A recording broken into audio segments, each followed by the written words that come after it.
devastating the economy. It could really affect broadly everything as far as, right now the strength of the government is unemployment being very low. As long as people are working, they're buying, they're using, they're traveling. So if you take that away, it could be devastating to the economy.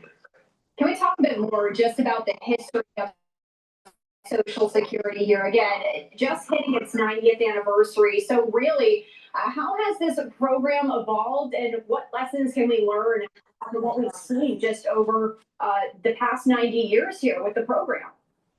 Well, the biggest fallacy was when back in 1935, Social Security, I believe, started with President Franklin D. Roosevelt, and it was designed to, right after the Depression, at the tail end of the Great Depression, to protect the American seniors that they don't retire in poverty, basically. So over the years, there's been more hands into this pot. That's one mistake.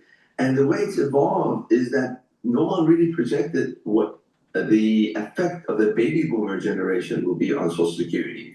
So over time, the fallacy, the myth is that, well, Social Security is going to be my sole source of retirement, which is really not the case. It was designed to be just one part of retirement, not your sole source of retirement. And this is really what caught the Americans off guard, if you will. That is, oops, apparently there's not enough for me to retire.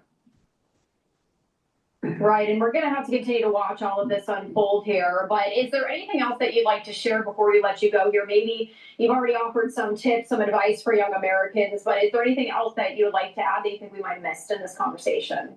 Just a few items. Stay informed, talk to your local legislator, get help from a financial professional that specializes in income planning, understand Social Security, because if you're unmarried, just to choose when to start Social Security could be pretty complicated. So be informed, get help, and put a lot of money away early.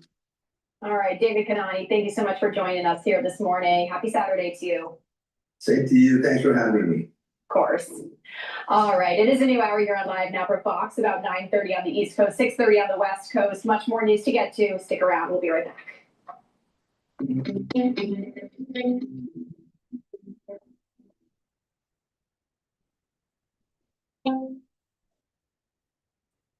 Super good, cheiro good. Wow, ones. Super fresh. Essa é uma cheia de press.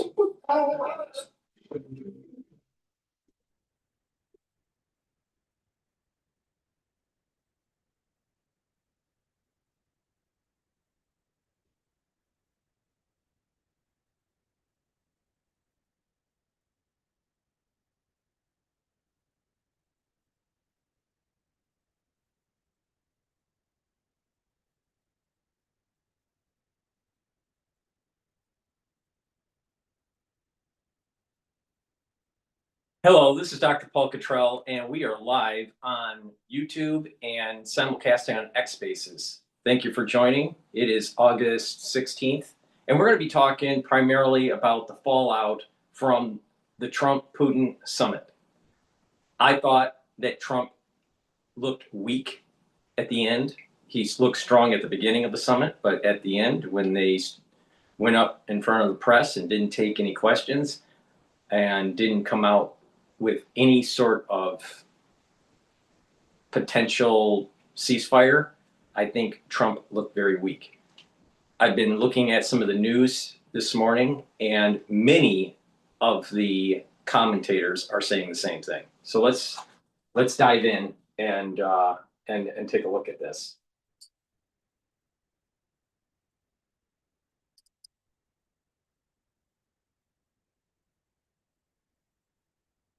His goal. Trump wanted to put in. So this is Times Radio. Trump subjected to public humiliation at Putin Alaska summit. So the way even they're phrasing it is, that it shows that Trump did look weak. But before we do that, please help support the work that I do. Make sure you subscribe to all the channels that I have. I have 4 channels on YouTube. I have Brighteon, Bitchute, and Rumble. All the links are in the description of this video and all my videos. You can also donate on Stripe, PayPal, or buy me a coffee on my website, the-studio-reykjavik.com, or you could be a paid member to my Patreon channel. Link is in the description of this video. I do all these videos for free. I also tell you how to play the market so you can make some money, and I tell you how to improve your health and wellness. With that, please go to my store, the-studio-reykjavik.com, and get ubiquinol. Ubiquinol is the most bioavailable form of CoQ10 that you can get. Guess what? Most people that are taking CoQ10, you're probably taking the wrong type.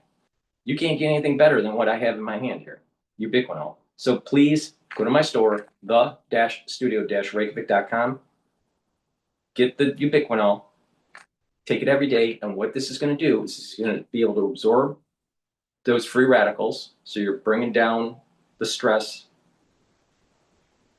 in the cell and in your tissues. You're also improving the mitochondrial health. Your ATP is going to go up, and ubiquinol helps to protect neurons. Super important. If you're turning age 40, you need to start to protect your neurons. Not just that, in your social network, you're going to know friends, family, coworkers. You're going to know people within the next 5 years that have early onset of dementia. There's multiple reasons why this is happening. I have already mentioned it, but it's going to happen. If you don't protect your neurons, you're increasing your chances of early onset of dementia. So you better pay attention. All right, let's continue with Times Radio. The eye, and he achieved the goal. He also wanted to have a ceasefire, and it was a failure. And Ukraine, in all this negotiation, got nothing. Joining me on the line from Kyiv is one of Ukraine's most prominent politicians, Kira Rudik, from the Liberal opposition slate Holos. Kira, thanks so much for joining me this morning. What is the view in Ukraine generally amongst the people, but also amongst the politicians, about this this kind of summit non-event? Hello, and thank you so much for having me. My pleasure. Look, what was the goal of all the parties? Putin wanted to escape sanctions, and he achieved his goal. Trump wanted to look Putin in the eye, and he achieved the goal. He also wanted to have a ceasefire, and it was a failure. And Ukraine, in all this negotiation, got nothing as of right now. This is why the situation on the ground is very skeptical, especially given the red carpet greeting that Russian dictator was getting from President of the United States. You know, when I was watching those videos, I was just thinking about all the friends and loved ones whom Putin and his forces killed over the last 3.5 years.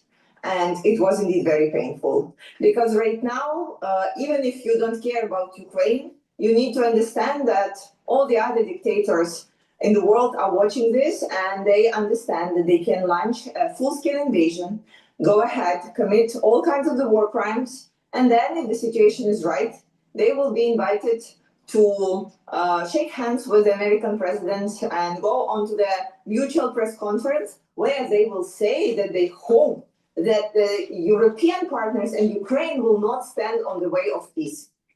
Yeah, I mean, the really horrible thing was that as Vladimir Putin was being given that red carpet treatment with Sergei Lavrov in his USSR sweatshirt, that as that was happening at that very moment, Russia stepped up its bombardment of Ukraine and more people were dying. That surely was a message from Putin to the world, to Trump, and to Ukraine, wasn't it? It was, and in fact, it is not the first time when he is acting this way. I want to remind you that after the last call that President Trump had with Putin on July 4th, Putin launched the most massive attack on Kyiv, killing dozens of people and destroying here again so many buildings. And this was a public humiliation of American president, and it was a part of the strategy, and Russians don't even intend to hide it, right? Same as they were never shy about saying they want to rebuild Soviet Union. And one of the ways of showing it, they mean business, was Sergei Lavrov showing up in the hoodie. Again, these are the people who were acknowledged by the International Criminal Court as criminals. And the United States is a very rare country where they can actually travel without the threat of being arrested. Yeah, but I wonder as well, viewed from Ukraine, whether you think the rest of the West is doing enough, and what sort of security guarantees do you think Ukraine needs from, for example, Keir Starmer, Emmanuel Macron, and indeed the Germans and other countries in Europe, in order to protect yourselves from future Russian attacks, should anything come about that looks remotely like a ceasefire?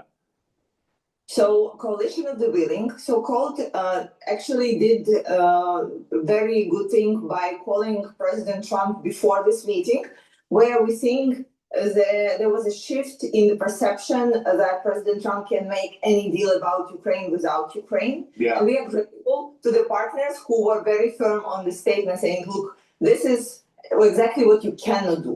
And this is why President Zelensky is traveling to Washington, D.C. and will be meeting with President Trump on Monday. So this is the good thing. About the security guarantees, I think there is evolution of understanding that Ukraine needs to be armed to the teeth, so we will be able to protect ourselves rather than having like international courts here or having some military alliances.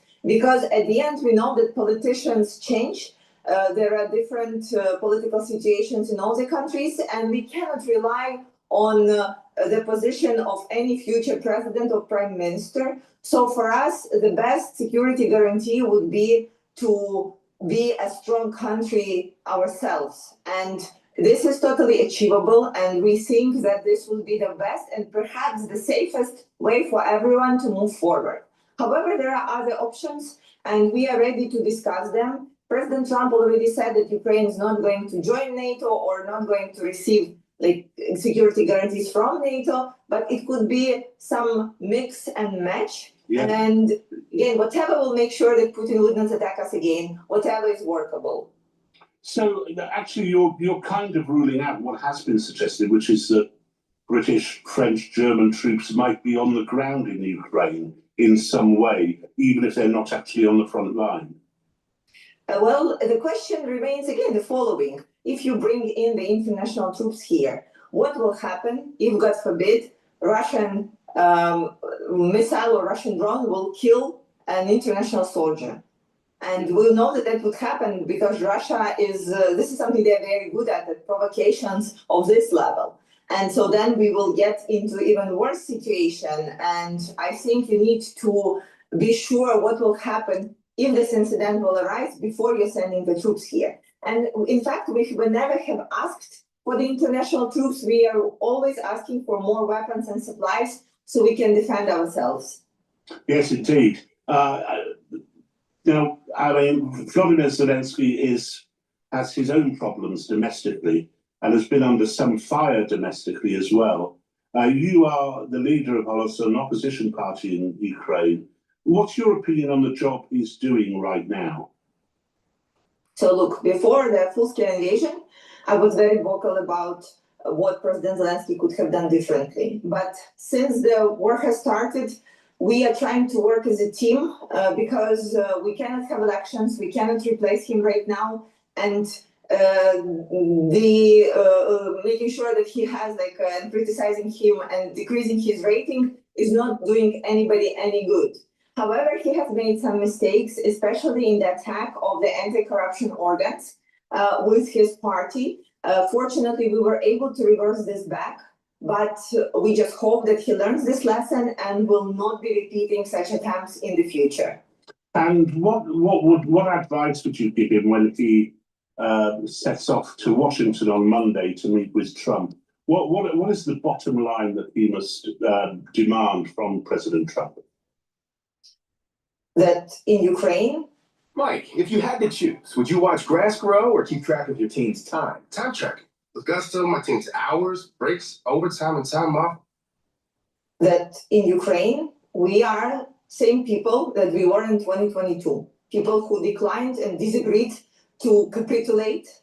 And we are not going to capitulate right now. Probably the worst thing that could happen is that this war goes on to our kids, to the next generation. We need to make sure that whatever is agreed is a stable peace that could go long for decades at least. And this is a very tough and complicated goal to achieve, especially that everybody's talking right now about how to stop Russia. But if the deal is unfair, it will be impossible to sell here in Ukraine. We have about 1 million people in the army. We have the majority of the families who have somebody serving. And Ukraine is democracy. And we have shown with the recent events when people were unhappy with President Zelensky that it's not that he can come in and say whatever he likes or whatever has been agreed and everybody will accept that. People here have their own voice, have their own vision, and have paid an ultimate price to be where we are right now. So it needs to be a fair deal for Ukraine. Kira, thanks. And while you're still there, a couple of messages have come in from our listeners. Catherine says, I'd like to register my immense admiration for Kira, who is such a brilliant ambassador for her country, a wonderful communicator and tireless in her work. And Amanda says, just give Ukraine the money and let Ukraine win. So you do have support out there, Kira. Oh, thank you. You are too kind. It's not just the money. They're running out of bodies. So Ukraine is going to fall if there's not support. But the thing is should the United States be funding it? Or should the Europeans be funding it? Secondly, Putin's economy is starting to falter. So we're seeing almost like a equilibrium now where both parties are exhausted. So maybe wherever the territories are at right now should be frozen and that's it. Maybe that's the solution. But a never-ending war, that's financed by the American taxpayer dollars, I'm not so sure that's a good idea. If the Europeans want to deal with this problem, fine. Maybe that's what should happen. Please go to my store, the-studio-reykjavik.com. Get the zeolite. Zeolite will detoxify your body. How does it work? It's going to bind to heavy metals, toxins, and chemicals and allow you to urinate it out within 6 to 8 hours. By detoxifying your body every day through using 3 small drops underneath your tongue and drinking filtered water, you're helping your body reach homeostasis, helping your immune system, helping your endocrine system. Your organs will start to perform better. Detoxifying your body is really important, but it's also important to make sure you drink filtered water, stay away from processed foods, get plenty of sleep, eat properly, and make sure that you clean your environment that you're in. Stay away from these chemicals that you may be having in your cupboard or in your closet or in your basement or garage. These chemicals you're breathing in small amounts every day that affect your system. So make sure you clean your environment. If you need cleaning solutions or paints or whatever in your house, make sure they're in a double layer container. And get zeolite. Take it every day. Another great product that I have are the structural nano silver soaps. I have it in lavender, in peppermint, in lemongrass, and charcoal tea tree. Get a few bars for your household. Very high quality structural nano silver soaps. Help support the work that I do and help support your health and wellness.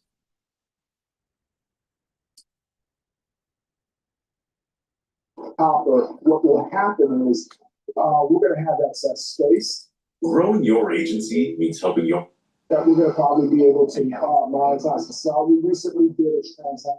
Putin wanted to escape sanctions and he achieved his. What I want to see is obviously Britain, the British government, be leading. We hear loads of rhetoric around coalition of the willing, and quite frankly, I think this government is quite tiresome on foreign affairs when it does statements and platitudes and all the rest of it. You got to have action. Trump's an action type president. He'll want to see action from us. The shadow foreign secretary, Dame Priti Patel, has been unrelenting in her demands to give Ukraine more help, both political help and indeed military help. She joins me now in the studio. Thanks so much for coming in, Priti. Are we doing enough at the moment, and how do you react to what's apparently not happened at the summit? Let's start with the latter point in terms of what happened or what went on in Alaska. So I think, look, they've obviously met. Jared is absolutely right. Was much more about Putin getting out of the international chiller and back onto the red carpet and the international stage. However, I think we're going to have to look at this now as a process. This is going to be piece by piece, step by step. And President Zelensky going to the White House on Monday is equally as important as the meeting that took place yesterday. The reality right now, which comes back to your point number one about where Europe sits and Britain's role, etc., is that Britain has been vocal. I personally feel we should have been stronger and more vocal. I was part of a government that clearly was there at the outset, convened Europe and, Jeff countries and all the countries on the eastern flank, because our security and their security is at stake here right now. Russia is a very significant military power in Europe that threatens us. It also threatens America. We have to be doing much more right now. One thing I would say... What should we be doing? So a couple of things, first of all. I think we should do much more on the military side. My party and I have been consistent on that. So yes, in terms of the equipment, the drones, the support, but there is a sort of elephant in the room here, which is on sanctions. I think we could be much more aggressive around secondary sanctions. We've been calling for that. We also feel that we've got to be smarter and work much more collaboratively actually with Europeans in releasing a lot of the money that's been tied up from Russian sanctions to actually fund Zelensky and Ukraine's machine against Russia. Which was a demand made on this programme by a Ukrainian opposition politician only an hour ago. And they've been consistent in that. We met with them for many, many months, in fact, recent years as well, to do more on that front. But there is something else, and I think Europe has had some influence, and Britain in that quarter as well, in terms of making it quite clear to President Trump that Ukraine has to be at the table around any future discussions around Ukraine. There can be no territorial secession whatsoever. And clearly we need a lasting and a just peace. This could be the process towards that. But what I want to see is obviously Britain, the British government, be leading. We hear loads of rhetoric around coalition of the willing. And, quite frankly, I think this government is quite tiresome on foreign affairs when it does statements and platitudes and all the rest of it. You're going to have action. Trump's an action type president. He'll want to see action from us. The other point to make about what we've seen in Alaska, I personally think that's a bit of another calling card to Europe, which is step up, because we've heard the Americans consistently say they don't want to be funding this. They don't want to keep on being at the table. Europe is closer to Ukraine. Why don't you guys, so to speak, to use an Americanism, be much more forward-leaning? I actually think this weekend or yesterday's session was actually a big message to Europe to say, come on, be there. Don't just be at the table, but put your troops in if you want, or put your weaponry in there. Do much more. And I think I was going to come to that. I was going to come to that because you say that sanctions are the elephant in the room. Well, there's another elephant in the room, a room full of elephants. Troops on the ground. So Donald Trump did, in fact, say, if there are going to be any troops on the ground, you better look to Europe for that. Would you be approving of the security guarantees to Ukraine, which put British troops on the ground in Ukraine? That's what it's about. I think we're going to head into one of those discussions at some stage, right? This is about security guarantees. Yeah. Because it's our security that's at stake here, as well as Ukraine's.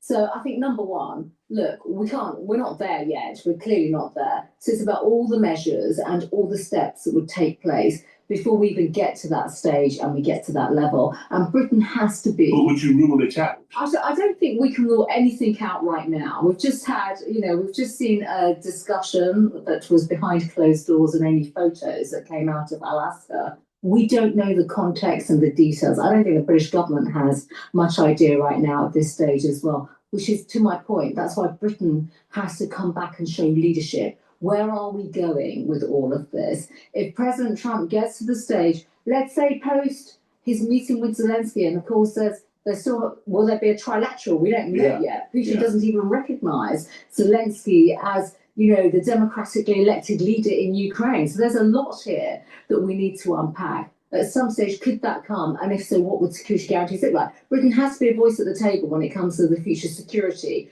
What do security guarantees look like? Is it much more in terms of weaponry? Is it more money? Is it going to be training more troops to then go in and be up the eastern flank or in Ukraine? We don't know. But these are the areas that the British government really needs to be thinking about, discussing, and quite frankly, I would argue, leading some of our European colleagues in those discussions as well. Well, except that comparatively, in terms of, it's a comparatively easy decision to make to fund Ukraine better, to send more military equipment to Ukraine. The Rubicon, in a way, is whether actually European troops at all get involved in protecting Ukraine, and what that might mean if the Russians did attack after. It's also a question, Rod, of what would it look like. So, I personally think, as a country, we've left the EU for us. The Ukrainians are running out of troops. That's a fact. All right. So sending materiel isn't going to help them that much. It will help a little bit, but it's only kicking the can down the road. Both sides are exhausted. So the only way where this is going to come to an end through military force is if NATO or individual European countries come in and actually put boots on the ground in Ukraine and actually do an offensive to push Russia out of the regions that they have gained in Ukraine. That's the only way this is going to be solved through a kinetic means. Now, if it's going to be solved through diplomatic means, Ukraine is going to have to come to the realization that a lot of the territory that Russia has taken will be going to Russia.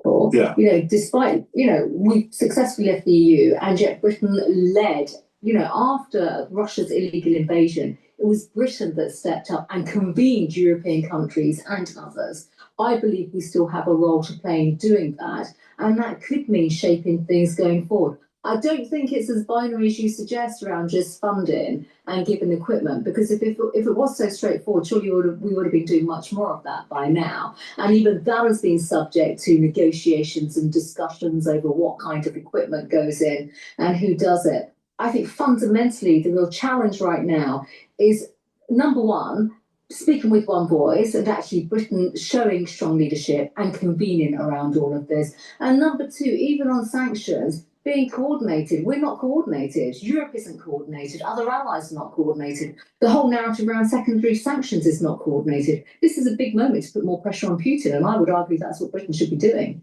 Isn't it fair to say, though, that both Sir Keir Starmer and David Lammy, who I've never been a huge fan of, have actually handled this stuff quite well? Well, we could argue that.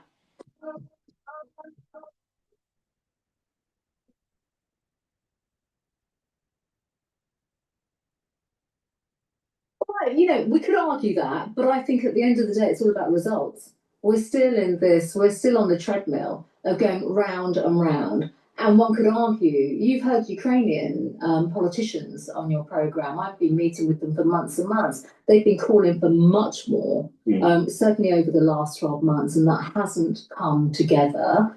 We've had various convening meetings. Convening is the easy thing to do, if I may say so, Rod, in terms of foreign ministers and all the rest of it. You can talk to each other as much as you want, but the substance has to be the action that then comes forward, and that's what we're still waiting for. I would argue we've successfully done that. We should be back there leading a lot of that. We've got a lot of skin in the game. We're heavily invested in Ukraine. I would argue Europe is as well. America's put a lot of money in this. That's why President Trump is convening and doing what he did in Alaska, because it costs them money. He cares. We want to see an end to the killing, but how are we going to achieve it? And I think this is a new pathway that Trump has now said. We can't just keep on going back to the old narratives. Britain can step in and have a good leadership role here. A couple of other questions on different issues. You will have read about the State Department's assessment that Britain its human rights have regressed over the last year as a consequence of presumably Sir Keir Starmer's government, and that freedom of speech is under threat. Got a point, have they? I think there is a big point here. There's no question about that. We hear the terms, two-tier justice and all of this, right down to policing. This is effectively now becoming a live reality, policing people's thoughts, speech, etc. That's hurting us. That really it's hurting our international reputation. There's a report out there in the US State Department. That's not good for us internationally. And what I would say, you mentioned David Lammy and how they've handled how he's looked at Ukraine, but actually this hurts us because it's about Britain's place in the world. It's about global Britain, our reputation, and do not forget. We've always been a country that's been open when it comes to free speech, fighting for values of freedom of belief and all those key things, and also standing up to autocracy in the world as well. So I think, we should be back out there. I'm very vocal about this in my current role and capacity. There is so much more that we can do, should do, and we shouldn't just be hiding behind, dare I say, the lefty lawyers, the Human Rights Brigade, which I'm afraid has defined this government thus far. And finally, and just briefly, your party is languishing in the polls. I think I forget what it was the last time I looked, about 18%, 16, 18%. Are you not tempted to join Reform? No. Why not? We lost the election last year. It's going to take a long time. I call it the hard 9 yards, basically, in terms of, climbing Mount Everest. Some days there's more oxygen than other days. We have to re-establish our credentials and credibility with the British public, who felt very let down and disillusioned by us. And to do that, we have to be the genuine advocates of conservative values and beliefs. This isn't about joining other political parties that are not conservative. They're doing very well. They might be, but they're not they're not conservative in their instincts, their values, their beliefs, and where they're going. We are. And we believe in fighting for those values in the same way, Rod. That's why we're so vocal about Ukraine, standing up to autocracy, not kowtowing to those countries around the world that are our adversaries, which is exactly what Labour's doing with China right now. We have to fight for our values and beliefs in the same way in which we did in a very successful way in the 1980s. I think, when you look at the geopolitical situation right now, it's no different to the period before the Cold War ended. 45 to 89, the end of the Berlin Wall, we all thought was a great triumph. I'm old enough to remember all of that, but I do remember what it was like prior to that time all over again. It was conservative values and beliefs, actually with the United States as well, that fought for those freedoms and the battle. We're going to go to MSNBC and get their take on the fallout from the summit. Please go to my store, the-studio-reykjavik.com, and get the nattokinase. Nattokinase is fibrinolytic. It's going to break up clots. It also helps your lipid profile, super important for your cardiovascular health. And olive leaf extract, dual purpose. It brings down inflammation and helps with your lipid profile. By bringing down inflammation, you're reducing the chances of building up plaque. Also, bringing down inflammation helps with the immune system. So stack the olive leaf extract and the nattokinase. That's a great stack. Use discount 5, you get $5 off any order. If you spend $100 or more, you get a free gift until supplies last.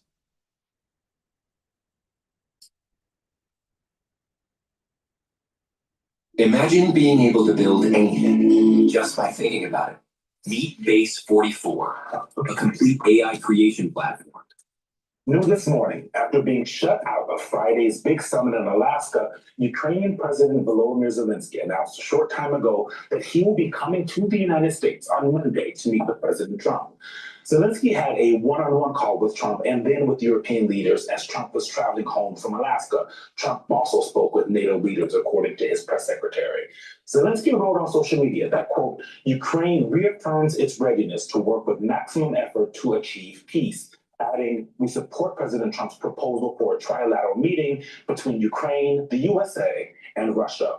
While President Trump wrote on his own social media just a short time ago that a peace agreement, not a ceasefire, is the best way to end the war. It comes after Trump's summit Friday with Russian President Vladimir Putin, ending with no announcement of a ceasefire in Ukraine. During brief remarks after his meeting with Putin, Trump admitted he didn't get much from Friday's sit-down. I believe we had a very productive meeting. There were many, many points that we agreed on, most of them, I would say, a couple of big ones that we haven't quite gotten there, but we've made some headway. So there's no deal until there's a deal. As for President Putin, he got a literal red carpet welcome from the American president for his first visit to the U.S. in a decade. And a tummy smiling ride with no aides present and the president's armored limousine known as the Beast. And no sign of the serious consequences President Trump warned of before the meeting. NBC News White House correspondent Vaughn Hilliard joins us now. Vaughn, good morning. First and foremost, as you've been talking to folks in the White House, how are they feeling about this? Because the pictures of some of them as they were walking into the room where the remarks happened, they didn't look so as excited as Vladimir Putin did. No, I messaged one official in particular after the press conference that the two men held in which President Trump spoke for just over 3 minutes. And I asked for insight and reaction, and it was, quote, "Not yet." That's not typically the response that comes after events of this magnitude. And I think it's notable because of the lack of specifics that folks outside of President Trump, Secretary Marco Rubio, and Steve Witkoff, who sat in that room for 3 hours with Vladimir Putin, have about this, the substance of the conversation between the two sides. For more than 3 hours, they were back and forth. And President Trump, upon leaving Alaska last night in an interview on Fox with Sean Hannity, he was asked about the specifics. Of course, there was conversations potentially about the swapping of territorial land. That's what President Trump had previewed. But the president did not give any indications and did not go into specifics. And he said maybe somebody would. Perhaps that would be Vladimir Putin himself. And that is where we saw the European allies, as well as Volodymyr Zelensky, wait with bated breath for that phone call from the president, which he did execute on in the midnight hour upon his return from Alaska. And that's where Zelensky said that in his one-on-one hour phone call with President Trump, he said that he felt positive about the direction of it and was hopeful that there would be a trilateral conversation, meaning one that took place, a meeting between Putin, Trump, and Zelensky. And in the statement, I think it's important worth noting, he said, quote, "In my conversation with President Trump, I said that sanctions must be strengthened if there is no trilateral meeting or if Russia evades an honest end to the war. Sanctions are an effective tool. Security must be reliably and long-term guaranteed with the participation of both Europe and the United States." And so it begs the question here for President Trump this weekend before Zelensky comes into town, exactly what did he indicate to President Putin that he would take to President Zelensky as a potential peace deal? Because it was initially set up that this meeting would be a demand for a ceasefire. That did not take place. And instead, you heard President Trump say from that podium yesterday that President Putin wants to end the killings as much as he does. It's worth noting that more than 70,000 Ukrainians have been killed, soldiers and civilians, at the hands of Russians in this 3.5-year war led by President Putin. Guys. NBC's Vaughn Hilliard from the White House. Thank you so much. Let's bring in Richard Haas, President Emeritus of the Council on Foreign Relations. He's the author of the weekly newsletter Home and Away. And Celeste Wallander, who is responsible for Europe, NATO, Russia, and Ukraine as Assistant Secretary of Defense in the Biden administration. She is also Executive Director of Penn Washington. Folks, thank you for joining us this morning. I want to start with a statement right in from President Zelensky, brand new. We probably don't even have a full screen for this yet, where he says the positions are clear. We must achieve a real and lasting peace, not just another pause between Russian invasions. The killings must stop as soon as possible. The fire must cease both on the battlefield and in the skies, as well as against our port infrastructure. All Ukrainian prisoners of war and civilians must be freed, and the children abducted by Russia must be returned. Thousands of our people are still held in captivity, and all of them must come home. Richard, that seems like an outline for what he wants in some kind of deal as we move forward and kind of try to figure out, as these, this just happened really hours ago, how the rest of the world has taken all this in. My reaction to that is that it's unrealistic. It's useful to distinguish between ceasefire or cessation of hostilities on one hand, peace on the other. Peace is asking an awful lot of both sides, and they're not ready for it. Peace means you agree to give up certain claims. You'd give up this on territory. Man, yeah. Whatever, population movements. Neither side is even in that zip code. A ceasefire, a cessation of hostilities may not sound ambitious. Trust me, it's ambitious after 3.5 years of the freeze of the war. And I actually think that's one of the mistakes of U.S. diplomacy. By introducing certain issues that would be part of peace talks, what in the Middle East we call final status issues, It's too much. It overloads the circuits. What you want is as simple and as clean as a ceasefire. May not sound like much. Trust me, it's a lot. It doesn't ask anyone to give up their long-term goals. You maybe have a separation of forces. It doesn't prevent, by the way, a restart to the war. It's one of the reasons that in all of this, and it hasn't been talked about a lot, what has to be decided by Donald Trump is what is long-term U.S. policy towards Ukraine. What kind of support are we going to give? What kind of help for them, pressure on the Russians? This doesn't take place, shall we say, in a vacuum. Diplomacy always takes place in a context. Celeste, help me square this circle here. I'm going to play what President Trump had to say to Sean Hannity on Fox. This is after the meeting with President Putin. Watch this. No, I'd rather not.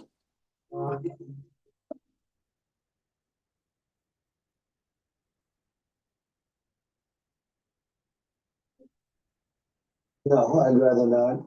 I guess somebody's gonna go public with it, they'll figure it out, but no, I don't wanna do that. I wanna see if we can get it done. You know, it's not a done deal at all. But it's up to President Zelensky. I think we are, and if they'd like, I'll be at that next meeting. They're gonna set up a meeting between President Zelensky and President Putin. And myself, I guess, you know, I didn't ask you about it. Not that I want to be there, but I want to make sure it gets done. Okay, I wanted to play that, Celeste, because President Trump is putting all of the pressure on President Zelensky here. He is the one. It's up to him. Now, let me read you this from this man by the name of Miroshnik, who serves as the Russian Foreign Ministry's ambassador at large for the Kyiv regime's work on. It says here, as a leader of Ukraine, as he calls himself, Zelensky is unacceptable. He cannot sign anything. So how is a ceasefire or even a peace deal going to be possible when the Russians do not view President Zelensky as legitimate? And the president of the United States is saying it is up to the guy the Russians say is illegitimate to come up with a deal. Well, thanks so much for setting that up so well. And I think you've done a great job of showing how difficult and complicated the situation is, as Richard also laid out extremely well. From the beginning, the stakes for Putin are not controlling territory in Ukraine. Controlling territory is instrumental to controlling the political leadership in Kyiv, having influence over Ukraine's foreign policy, security, and economy. And that is why they are talking about the illegitimacy of Zelensky. Because one of the demands that Russia has made for peace settlement is to be able to hold new elections with Russian influence, of course, in those elections, so that Putin's desired leader, the one he can work with to control Ukraine, is actually the president of Ukraine.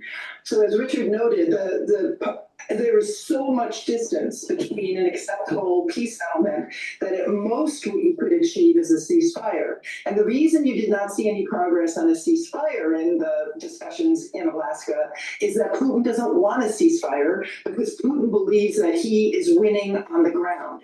That is the reason for these strategic attacks on Ukrainian critical infrastructure, on cities, on civilians, as well as on the front lines of the battle. So Ukraine is ready for a ceasefire. Zelensky has said he's ready for a comprehensive or even partial ceasefire. But Putin's trying to change the game by talking about a final settlement that he knows the long way off. He's buying time. And meanwhile, he gained legitimacy and he broke out of the isolation that the international community had put on him 11 years ago, the first time that Russia invaded Ukraine. Richard, you know, the thing that I think is striking us and also all the people around the world who are waking up to all of this news and trying to figure out what happened here is that Putin just a few years ago, just yesterday, 2 days ago, was a pariah, right? Most European leaders had not spoken to him in a very long time since he invaded Ukraine. But this NBC article that we have up today with this breaking news, Putin rehabilitated a reception in Alaska, and that's according to a German lawmaker. The quote is, "There is no ceasefire and there are no serious consequences," Roderick Kaisweider of the center-right CDU party told the German broadcaster ARD today. Instead, Kaisweider said the summit allowed Presidents Putin and Trump to appear on the world stage as equals and said Putin's red carpet reception of Putin's red carpet reception of Putin was in blatant contradiction to the reception given to Zelensky at the White House. I assume that's Trump's red carpet reception of Putin there. You know, he got a ride of the beast, which doesn't happen that often. He got this flyover, you know, all these beautiful pictures, Donald Trump smiling and shaking his hand. He got to talk first during the remarks and last. What did the United States get out of this?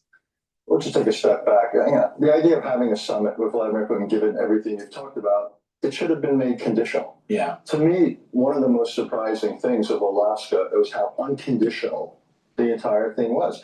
You're right, Putin not just was, but is a pariah. Yeah. The attacks continue, the war crimes continue. While they were meeting, it appears. Absolutely. So to give him an unconditional reception seems to me wrong. This all should have been wired, which is my larger point. Yeah. The idea that the American officials seem surprised and disappointed. I worked for several presidents. I worked for 4 years at the White House for George Bush the father. The idea that a president would go to a summit only to be surprised, these ought to be the most wired interactions of almost nothing left uncertain. A lot of the conversations that happened beforehand, the president just putting a bow on it. Exactly. 99% of it ought to be wired. Not a guarantee, but wired. This seems to me to have been just the opposite. And I don't know if Putin misled the United States, if the envoy, Steve Witkoff, simply got played. I don't know if Donald Trump simply was so cocky that he thought the power of his personality could bring Putin around. But the idea that you would have had Putin come, essentially get literally and figuratively the red carpet, and have virtually nothing result from it. And then the president leaves saying, so now it's up to Zelensky. It just seems to be something is wrong here with how this was handled diplomatically, how this was handled. The foreign policy craft, if you will, of this seems sorely lacking. Some of those put together in like 7 days. Usually they take months and months. So can we just talk about the Allies' response? And we've heard lots of negative comments. Eugene read some from German officials. I'm going to put up this statement from UK Prime Minister Starmer on the meeting. It says President Trump's efforts have brought us closer than ever before to ending Russia's illegal war in Ukraine. His leadership in pursuit of an end to the killing should be. Under these lights, curiosity is sparked. That's why we build up. Of an end to the killing should be commended. While progress has been made, the next step must be further talks involving President Zelensky. The path to peace in Ukraine cannot be decided without him. We've already talked about the role of Zelensky, but I'm just wondering why. Can we talk about using Prime Minister Starmer's statement there and sort of the praise at the top of President Trump? How are European leaders viewing what President Trump did yesterday? So Europeans, I think, are breathing a sigh of relief. They don't, they're not happy that there were the optics that there was a breakout from isolation of Putin, but they were working in a very, very clear, coordinated way to prevent significant damage from the meeting. That is the reason why they met with Zelensky ahead of time, why they coordinated discussions with President Trump ahead of time, and now they managed to get a conversation afterwards. Think of the Europeans right now as our major disaster management and prevention team working with Zelensky to prevent the United States from taking really bad steps. And the Europeans are doing a very good job of that since earlier this year. They did it at the NATO summit in The Hague. They laid the groundwork for making sure that President Trump got some of the outcomes that he was aiming for. And I think they're playing a very constructive role in keeping the White House within certain parameters in order to ensure that we don't have a complete break between President Trump and President Zelensky, and Putin is not left standing there alone influencing President Trump, because that is what Putin has been aiming at. So you're seeing sort of a team approach to diplomacy where Europe is actually helping to keep the United States, maybe not on the straight and narrow, but at least a little more straight and a little more narrow than otherwise would be the case.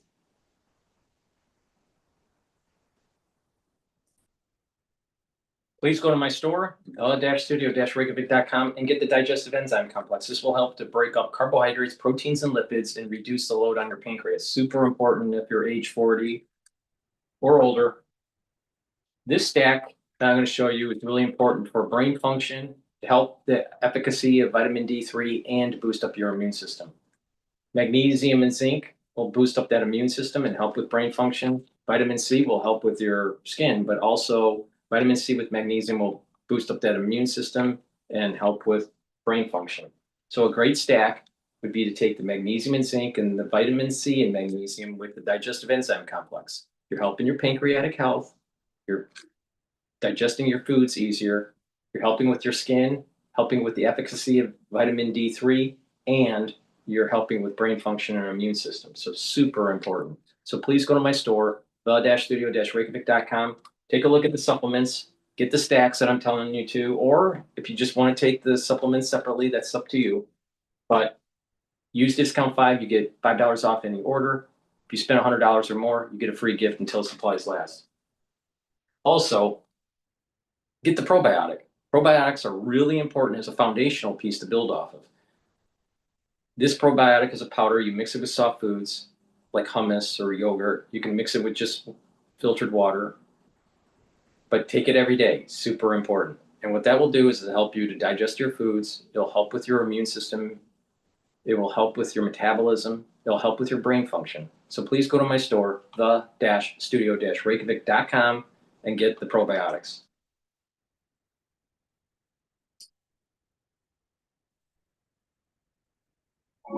The quickest way from a billion points of data to a point of view. That's why. Again, Mr. President, I'd like to thank you very much, and we'll speak to you very soon and probably see you again very soon. Thank you very much, Vladimir. Next time in Moscow. Oh, that's an interesting one. I don't know. I'll get a little heat on that one, but I can see it possibly happening. Thank you very much, Vladimir. And thank you all. Thank you. That's it for the historic face-to-face meeting between Presidents Trump and Putin. There was no deal on Ukraine, either a big one to end the conflict or a temporary ceasefire to halt it for a bit. But the atmosphere between the two men seemed really quite jolly. So what can we take away from this meeting, which seems like a bit of an anticlimax? We will discuss the implications on this episode of the BBC's daily news podcast, Newscast, where I'll also be joined by some of the BBC's other top podcasters. Hello, it's Adam in studio. It's Victoria in the studio. It's Vitaly in Anchorage. And it's Sarah, right beside Vitaly here in Anchorage, Alaska. Right, let's kick off this mega co-production of Newscast, Ukrainecast, and Americast. All the casts, and it is 11 minutes past 6 in the UK, where me and Victoria are. Sarah, what's the time? I've lost track of the time difference now. It's just past 9 o'clock on Friday evening, so it's not just a different time, it's a different day for us, Adam. Okay, right, just to add to the confusion. So we had the chronology of Putin arriving, and we'll talk about that and the symbolism of that, because that was like a very visual story with a lot of kind of geopolitical implications. Then we had the meeting between the two delegations. That ended up being slightly different from how we had expected it to be. And then just a little while ago, we had this news conference between the two principals, as you call them, Trump and Putin. Although, Sarah, to call it a news conference is a bit of an exaggeration, isn't it? Well, because that suggests that the journalists who were in the room would get a chance to ask questions. That's a traditional form of a press conference. Whereas what happened was we got statements from both of the leaders, and then they scurried off the stage before we had a chance to ask them anything. So maybe we should call it a joint statement rather than a news conference.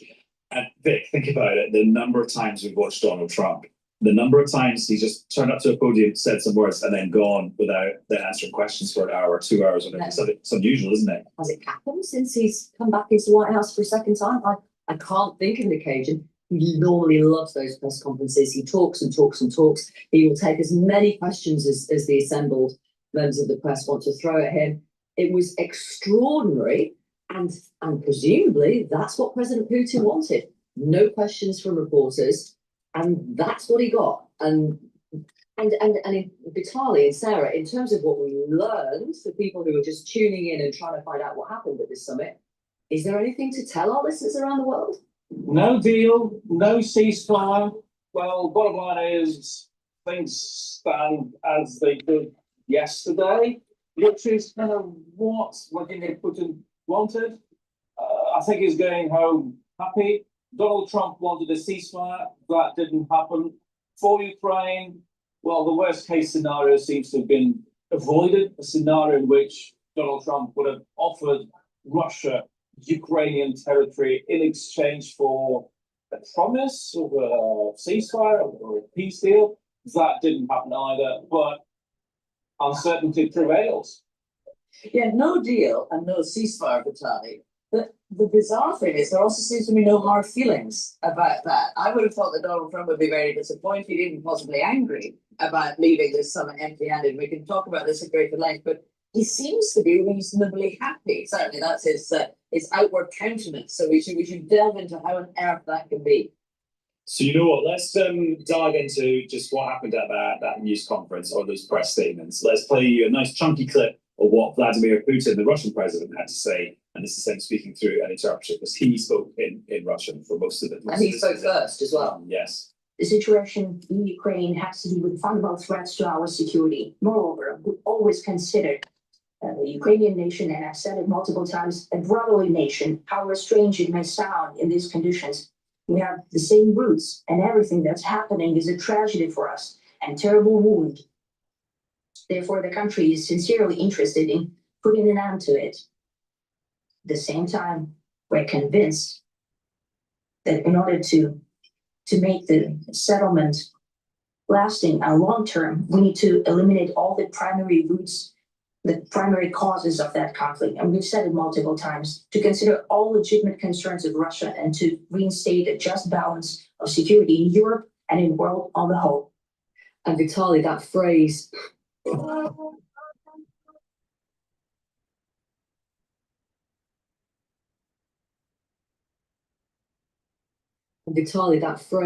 primary causes, listeners of Ukraine Council know it well. The root causes, according to President Putin, must be eliminated. Just remind our listeners around the world what he believes, what Vladimir Putin believes those root causes are. Well, that was the most important thing he said at that news conference, I thought, or in that statement. Root causes, translated from Kremlin speak, means the original reasons why he started his special military operation against Ukraine. And those reasons are focused on destroying Ukraine as an independent nation. So what he was saying there is essentially, look, I'm still determined to keep on doing what I have been doing in Ukraine for 3.5 years, and you're not going to be able to stop me. My interpretation of him saying the root causes is the expansion of NATO since the fall of the Berlin Wall, and how America, the United States, misused its monopolar power, hegemonic power in the world once the Soviet Union collapsed. Now, if we can get Russia into the economic relationship of the Western powers, especially the United States, and convince them to help us in a two-front war with China, then it would potentially give Putin a negotiating tool or a means to go, okay, some of the land that Putin took from Ukraine, he would give back, but some of it he would not. But with the war with China, there's a lot of northern front territory that really is in contention between China and Russia. And there's resources there. And in terms of land mass, I think it's actually larger than this 20% region that Russia wants from Ukraine. So if they look with the long strategic game here for Russia, it will be actually beneficial to end the war in Ukraine be more in line with the Western powers, help to build up their economy, be aligned with the United States, and weaken China. But that's my take. But I think a major, major reason on what's happening with the war in Ukraine, major part of it is the expansionism of NATO. And that we have in the national security state this perma-bear, anti-Russia mentality within the State Department, within the Defense Department, in the intelligentsia of warfare gurus, you know, coming from the East Coast of the United States. Now, if we spend so much of our energy and money in Europe, we won't be able to focus so much on maritime preparedness and readiness when China makes their move on Taiwan. And so this is much more complicated than just a Ukraine-Zelensky war. Now, Zelensky and Ukraine actually aren't that important. What is important is the effects of the war and how it may cause us to drag our feet and not be fully prepared for a war in the Pacific. Ukraine is just not that important.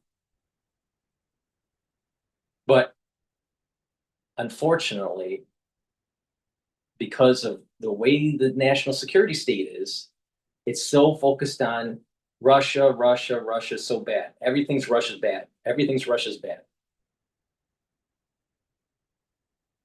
Meanwhile, we could use Russia as a major ally to take out China. China is the bigger problem. Russia's economy is just a fraction. I mean, I don't know. Russia's like, I'd have to look it up again, but I think Russia's economy is only $2 trillion or something. Maybe it's less than that. I think it's less than $1 trillion. But the point here is that we have states that have a larger GDP than Russia. Russia doesn't have the economic prowess as the United States. It's not, so it's better to bring them into the fold and help and be allied with the United States and to have multiple fronts on China. If they're in the fold with the United States, guess what? The Chinese aren't getting to get cheap black market oil. If they're in the fold with the United States, guess what? The Indians are going the Indians are going to have to buy oil on the open market. The Indians will now start to go, well, we need to be more aligned with the United States because maybe China isn't going to be, you know, a rising power anymore. So if we can de-escalate what's going on, it's far better for us for a war in the Pacific, because that's where the game really is. It's not Ukraine. Ukraine isn't that important. It's important maybe to the Europeans, but for the United States, that's not where the game is. It's the Pacific. That's where the game is. So if the Europeans really think that this is just, you know, that Russia is just in this never-ending expansion, even though NATO was showing aggressive behavior, let's put it that way, then let the Europeans deal with it. It's the Europeans. If they want to spend blood and treasure for some sort of major offensive to try to push back the Russians and take back the regions, go at it. But the United States needs to focus on the Pacific, not Eastern Europe. Now, unfortunately, I think I don't think we have negotiators on our team more forceful in trying to bring Russia into the fold. I mean, it should be something as simple as Putin. You're going to give up most of the land that you took, but you're going to gain a lot more in economic benefit. And not only that, we're going to work together to take out China. That should be on the table. It shouldn't be like, well, you know, be quiet about that. No, we should be aggressive against China and more willing to bring Russia into the fold. But if Putin keeps on not taking the off ramp, then there's going to be a larger war in Europe. Now, will the United States be the ones that are the catalyst for it? Probably not. But Germany might be. UK might be. Maybe even France. But the thing is that Putin's not taking an off ramp. And the United States thinks, I think because of the Trump administration, they'll be that even though it's hard, but just through relationships, you'll be able to wind this down and get a ceasefire and lasting peace.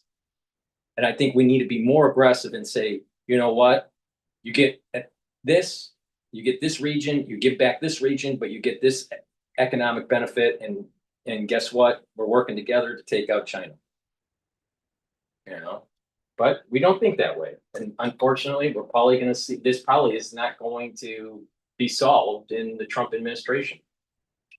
Now, if Putin's not taking the off ramp with Trump, and you probably will not have as a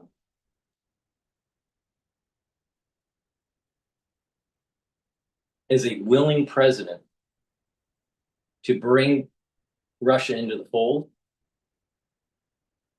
Once Trump gets off the scene after 2028,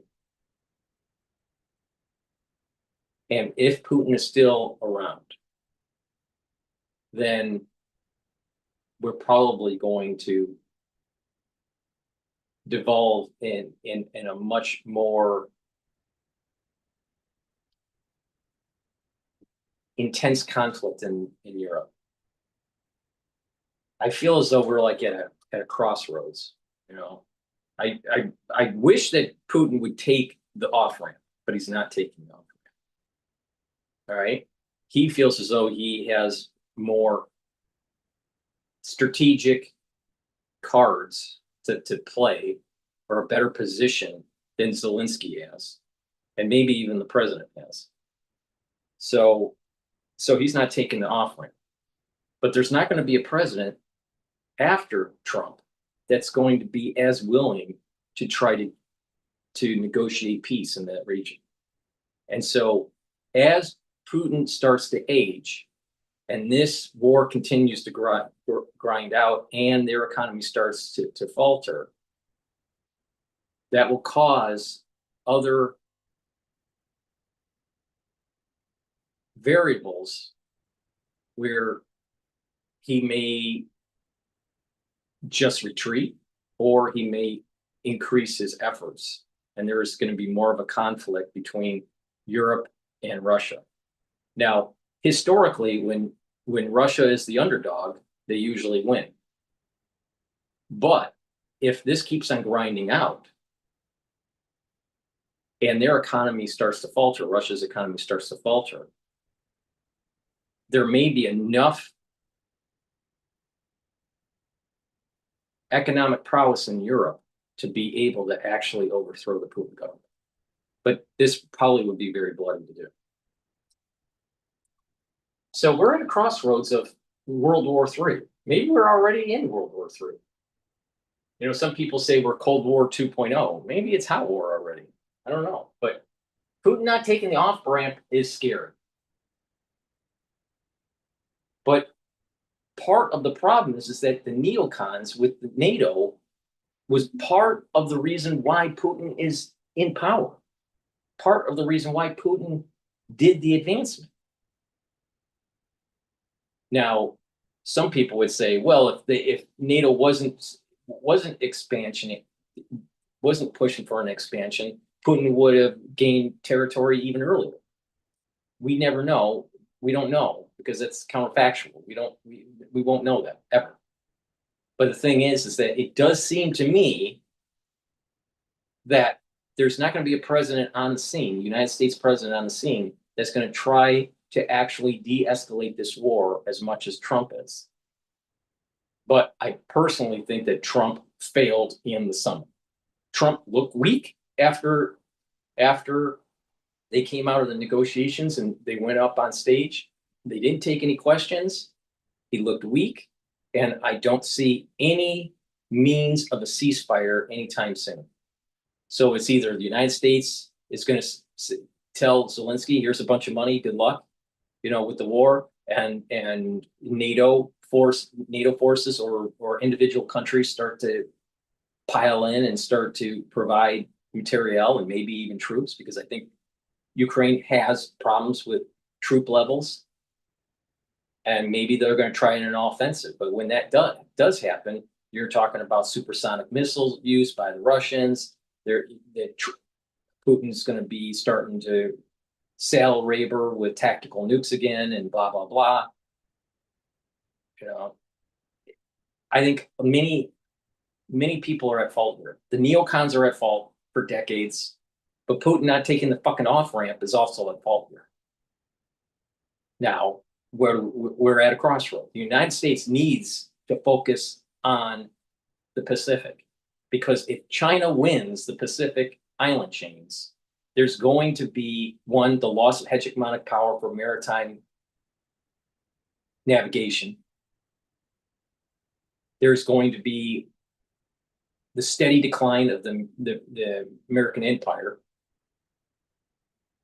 You're going to have countries around the world and states, because of the ultra liberals within the United States. You're going to have countries and pockets within the United States that are going to be pushing for a one-party political system that's very similar to China. China cannot win. It cannot win. They must lose. We must win. And so that's the bigger issue here. It's not really Ukraine. Ukraine isn't the issue, but what it's a quagmire for the United States, preventing us from spending our time and our preparation for maritime warfare with China. So the neocons fucked stuff up. In the end, the whole strategy against Russia and to try to take down and to take its resources and turn it into a true democracy, that strategy will literally end the United States empire, because we didn't focus on where the ball really is. We focused on another part of the field, and that is Ukraine. Ukraine is not the action.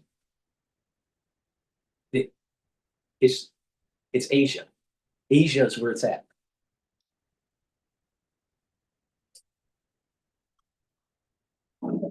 So I suppose that's important, because it means, A, Donald Trump has been subjected to the inevitable history lecture about all of those root causes. That may have an effect on his psychology and his viewpoint of the conflict. And also, Donald Trump has just sat there listening to Vladimir Putin making that case to the entire world. Lots of people in America will be tuning into the news tonight, where you are, and tomorrow morning, hearing Putin making that case, a case that we maybe don't hear very often.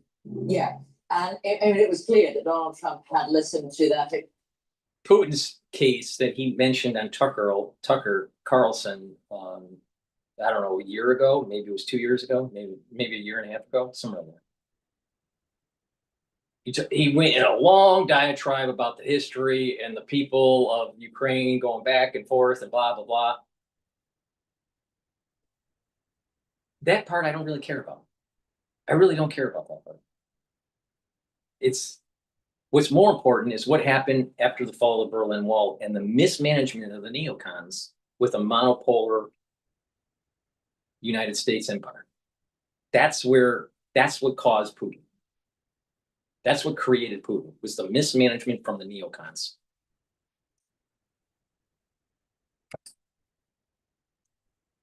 The length during the meetings that they'd had behind closed doors. And then they came out to give these statements, and Donald Trump really happily ceded the floor to Vladimir Putin to go first. That's very, very unusual. Donald Trump likes to go first because he likes to emphasize that he's the most important man on the stage. But he happily gifted the floor to Vladimir Putin and listened to him. Maybe diplomatic protocol is the hosting nation, the president speaks first, and then the guest speaks second. But I think what Trump was doing was basically this. He wants to talk last. He doesn't want to talk first because he didn't know what Putin may say. So he wanted to be able to respectfully end the conversation. So if he let Putin talk first, Trump was more in control of the podium. That's why he did that. But he went against protocol. Well, who made up the protocol? And sometimes rules are meant to be broken.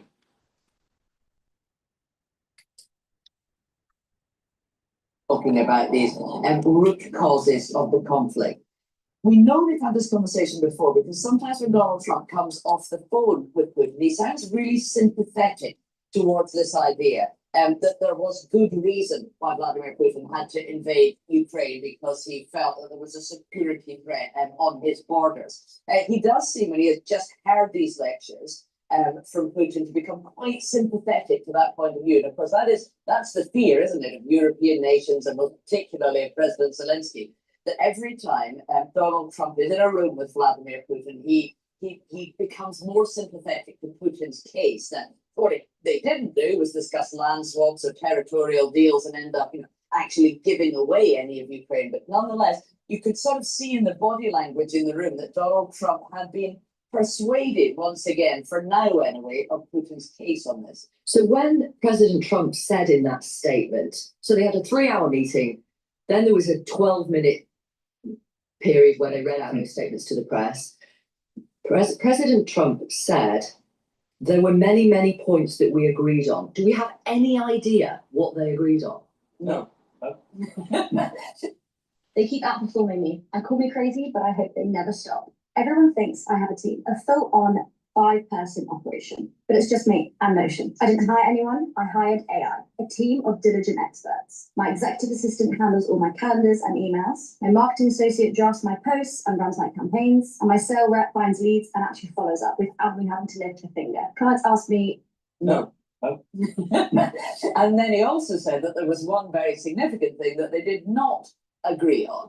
And he didn't tell us what that was either. And as soon as he had given his statement, Donald Trump headed into an interview with Fox News, where he sat down, and the presenter there asked him once again, what is this significant point of disagreement that you couldn't reach an agreement over? And he wouldn't tell him either. And I don't think it's as simple as just, we didn't get a ceasefire. I think it's probably the reason why they weren't able to agree on a ceasefire, but precisely what it is that's holding this up, we don't know. But it was a very bizarre thing that Donald Trump then went on and said in that Fox News interview. He said, it's now up to President Zelensky to sort this out and to take this forward so that we can achieve the ceasefire. He didn't say what it is that Vladimir Zelensky is supposed to do to move this forward. But once again, we got that sense that Putin has very effectively made his case and said, the ball's in Zelensky's court, not mine. Get him to do something so that we can agree a ceasefire. Don't put it all on me. That was the idea that came out of the way Donald Trump was saying it's Zelensky now that needs to. Oh, so Sarah, just before the summit, the sort of the new lowered expectations version of what the summit was going to produce was a whole host of kind of like mini deals on maybe things like restoring flights between the US and Russia, which had stopped, or joint deals on minerals either in Alaska or in Russia or Ukraine. Did any of that happen at all? There's no indication that they talked about that. We thought that they might raise nuclear weapons, that Putin might tempt Donald Trump with the idea that they could sign some kind of nuclear deal, and that would gild his reputation that he wants to build as a global peacemaker if they were reducing the number of nuclear weapons in the world. But there was no mention of any of that, so we don't know if it was discussed or not. But we were just left with this bizarre sense that Donald Trump, even though he had lowered expectations, as they said that this is not going to produce a peace deal in Ukraine, this meeting. He said really specifically on the way here, on Air Force One, he spoke to reporters and said that he wanted to achieve a ceasefire today, and if he didn't get that, he would not be happy. He said, I don't know if it's possible today, but that's what I want. I won't be happy if we don't get it. He really clearly didn't get it. And he didn't look unhappy. He was sort of, he was gazing rather benignly on Vladimir Putin as he was talking at this joint statement. And at the end of it all, Donald Trump said, I'm sure we're going to speak again very soon. We might even meet again very soon. And then Vladimir Putin... This is why it seems as though Trump always chickens out. This is the whole taco trade. Trump always chickens out. He chickened out on the tariffs, and he looks like he's chickening out on the actual peace agreement with, or at least a ceasefire agreement with Putin and Ukraine. Trump isn't as good of a negotiator as he thinks he is. There's the big problem. Now, it's a big issue that he didn't cause. It's really mismanagement by the neocons since the fall of the Berlin Wall.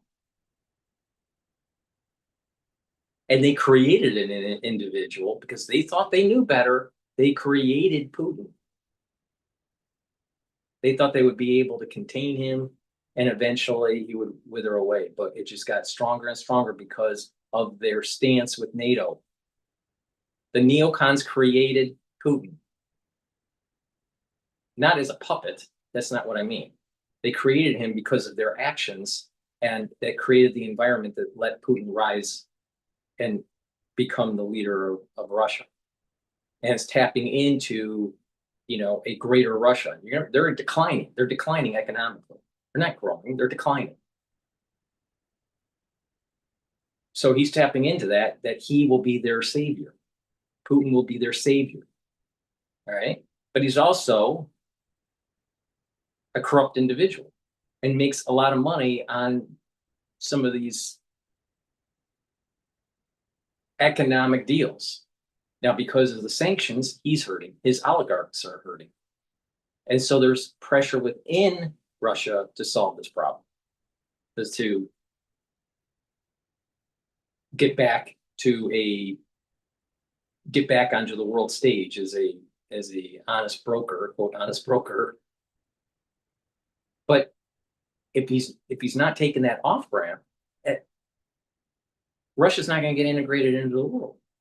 So Trump didn't do very well with this summit at all. I personally think Trump looked very weak on it, and I'm a supporter of Trump, but I think he managed this completely wrong.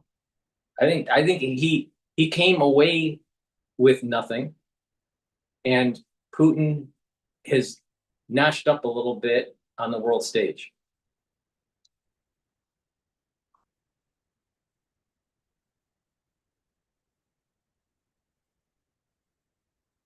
It's like just Trump's chickening out. Trump is more bark than bite. Take, for example, because you have a lot of people out there that are, that are pro-Trump, pro-Bannon, right, types, and and all this, right, pro-MAGA. Trump could have assassinated, decapitated the Ayatollah and end the regime in Iran. He didn't do it. He could have, but he didn't. So Trump chickened out. Trump chickens out with the tariffs. He's always kicking the can down the road. Just recently, he extended the deadline for China because he chickened out, because he's afraid it's going to hurt the bond market. It's going to hurt the equity market. He's afraid that it's causing problems potentially causing problems with inflation. Some of the PPI data is showing that inflation's starting to come up. It's not really getting into the CPI data yet, but it might be lagging, and it may take a few months to actually see it in the CPI data. But in the PPI data, it's starting to look like it. Just starting. Trump chickened out. So what did he do? He has a summit. says that he's going to be mad if there's no ceasefire. And he's all chummy with Putin. I'd like to see a ceasefire. I'd like to see less war in the world. But the thing is, Trump chickened out again. Now, I'm a supporter of Trump. I voted for him 3 times. I think he's one of the best presidents that we've had in modern history. I think that he can do a lot. There's something about this, the way the stars that he was born under. He's a lucky person. All right? He's not an intellectual for sure. He's not an intellectual. I'd be shocked if he read a full book in the last 20 years. All right? He's not an intellectual, but he has street smarts. And sometimes that's even better than being an intellectual. But the point here is this. He says one thing, it starts to cause a problem. He thinks he knows better, and the system is convulsing, and then he steps back. So it's the taco trade. So the traders are right. Trump says one thing, do the opposite, and you'll make money. You know why? Because Trump always chickens out. He chickened out on the tariffs, and he's chickening out with this whole ceasefire. He can't do it. Same thing happened with North Korea back in his first administration. No deal. You know, it was a lot of rhetoric about Rocket Man. No deal. He walks away, and we don't hear anything after, because it was a total failure summit with North Korea. Now, fast forward to where we're at right now. North Korea has more military technology for missile development and the nuclear program. Once again, Trump chickened out. Big problem. Big problem. Now, like I've been saying for a long time, where the action is for our generation and for the stability of the American way of life is in the Pacific, not in Europe. We must prevent the expansionism of China on the first island chains. If we don't stop that, there's going to be a loss of hegemonic power by the United States. And your way of life in the United States will start to decline. Now, people would say it's already declining. Not so much. You know why? Because we can issue a lot of debt. But once we can't issue that debt for various reasons, either because we can't afford it, because we default on it, or other countries aren't willing to buy it. But once we stop with issuing debt and we have a buyer on the other side, once that stops, your way of life will crash 100%.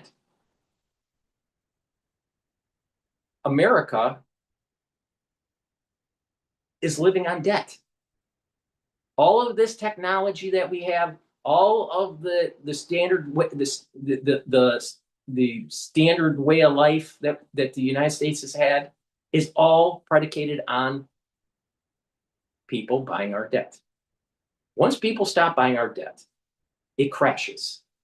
We won't have the standard of living that we're accustomed to. Now, if you listen to what Niall Ferguson is saying, that when you start looking at debt to defense spending, when you start looking at debt to GDP ratios, we're in a dangerous zone here. And we're not even in a world war, a real world war, like, World War II. So we're spending all of this money and we're not even in a real war yet. Just imagine when the real war happens and how much debt that will have to be issued. Most people don't even know this. America has never paid its debt that it issued during World War II. It's been rolled over from one bond issuance to another. We have never paid the debt. How do you think that we get to $36 trillion? A lot of people don't know this. A lot of people don't realize this. Oh, America, you know, you drive around, everyone has a big car and a fancy house and blah, blah, blah. Well, not everybody, but a lot of people. But it's all predicated at the very upper level debt issuance. It's debt. It's not through capital savings. It's debt. And so we want to get in a quagmire with Ukraine. We're already $350 billion in this bullshit. And the real war hasn't even started yet in the Pacific. Because the real war there is going to cost trillions. In the Middle East costs us 2 to 3 to 4 trillion, depending on how you want to slice the data. That was a 20-year never-ending war. And that was with a bunch of people that lived in a cave. That literally in Afghanistan were literally living in the Stone Age. So we're fighting people that lived in the Stone Age for $4 trillion. Now, how much do you think it's going to cost for a maritime war in the Pacific against China? You really think that America can absorb that debt load? It can't. It can't. So when if we lose the Pacific, then you're going to have people in the United States and nations in Europe and in other regions of the world, they're going to be wanting a one-party government that's very similar to the Communist Party that's in China. You don't believe me? Look at what was happening in the United States during the Great Depression. You think everybody was all apple pie and, you know, the American flag? Socialism was creeping in.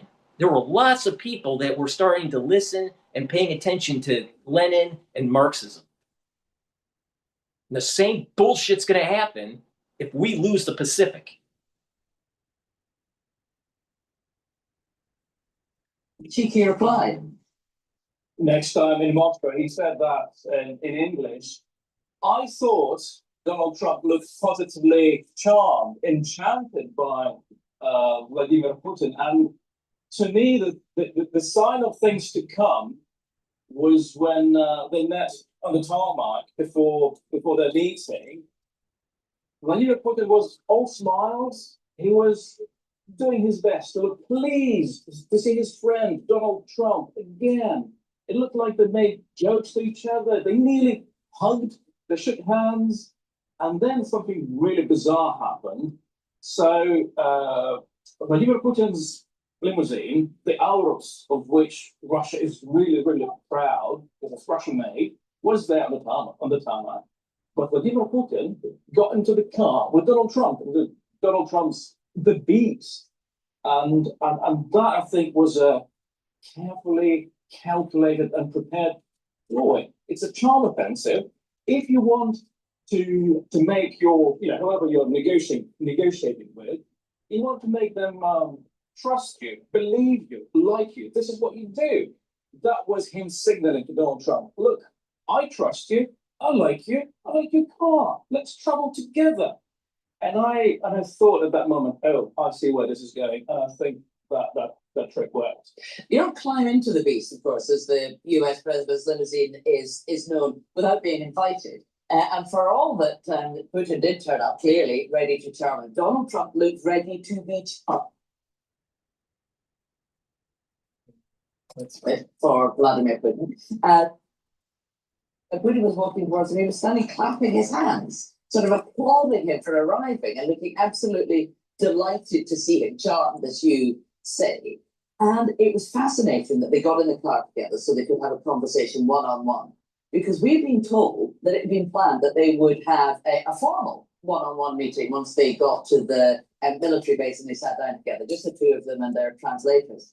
But that plan got changed by someone.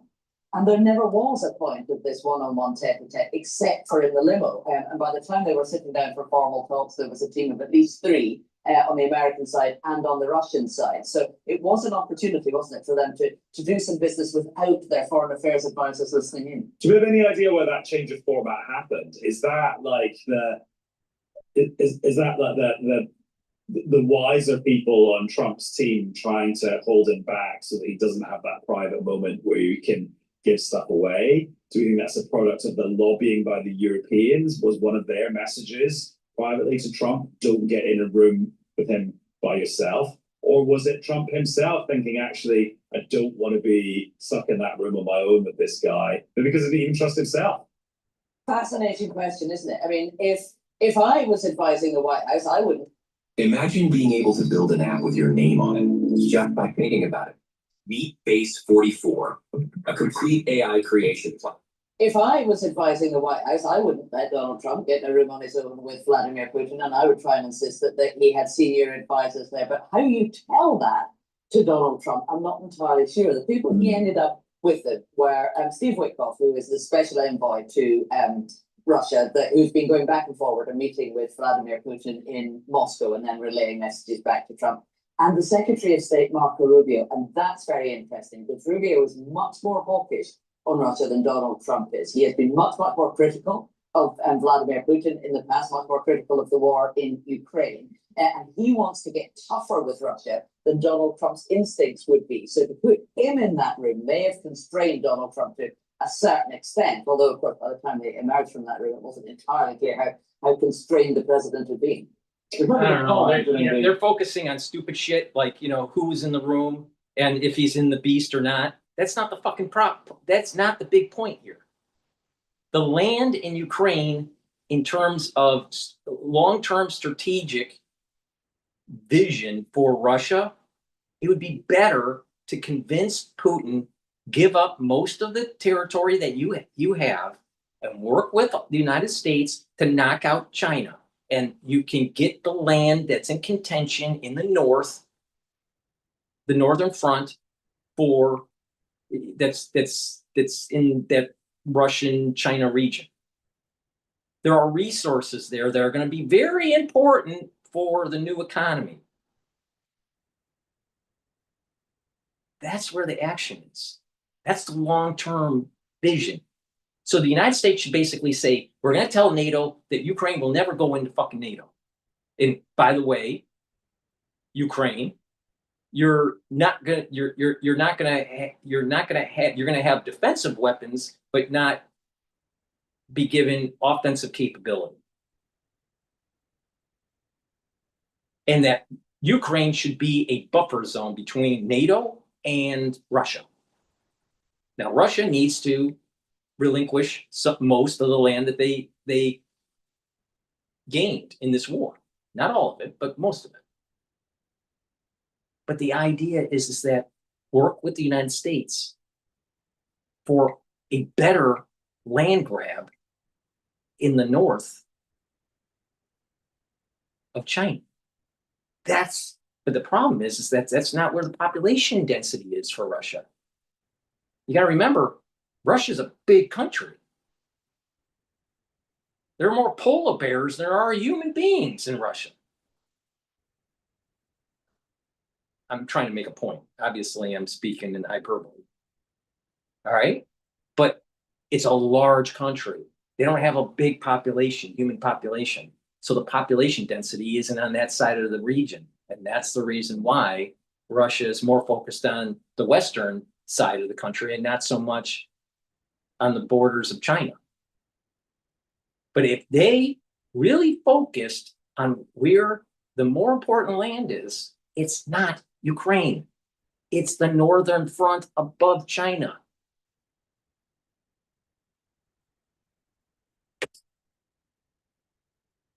First Trump presidency, when people speak of adults in the room, meaning advisors who knew Russia, who knew Ukraine, who could advise Donald Trump on how to deal with Russia. You don't get to hear that phrase that often anymore. And there weren't that many people in this delegation who were Russia experts of any kind at all. Donald Trump brought with him his Treasury Secretary, his Commerce Secretary, the Defense Secretary turned up. But these aren't people who've got a long background in foreign affairs, let alone in Russian matters. But then, Vitaly, so let me get this straight. Let me get this straight. The BBC newscaster here is saying that, well, President Trump's envoy, President Trump's advisors, they're not experienced enough. How did we get to this point, Miss BBC? We had a bunch of fucking neocons for decades after the fall of fucking Berlin Wall pushing NATO eastward. Those were from experts. We wouldn't have been in this problem if we had less experts in the room. God. With them. These people have been dealing with the West for a long time. They know exactly what they were doing. So together with Putin in that room with Donald Trump, there was Sergei Lavrov, the long-time foreign minister of Russia, and Yuri Ushakov, President Putin's long-time foreign policy advisor. I mean, you'd struggle to find people who are more experienced in Russia in dealing with the United States. The way you are describing this, it sounds like it's been incredibly successful for President Putin. He's back on the international stage with the leader of the most powerful nation in the world. Russia hasn't signed up to a ceasefire, let alone aid. Absolutely.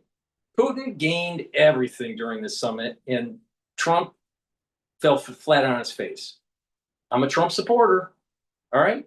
But he fucked up. He fucked up.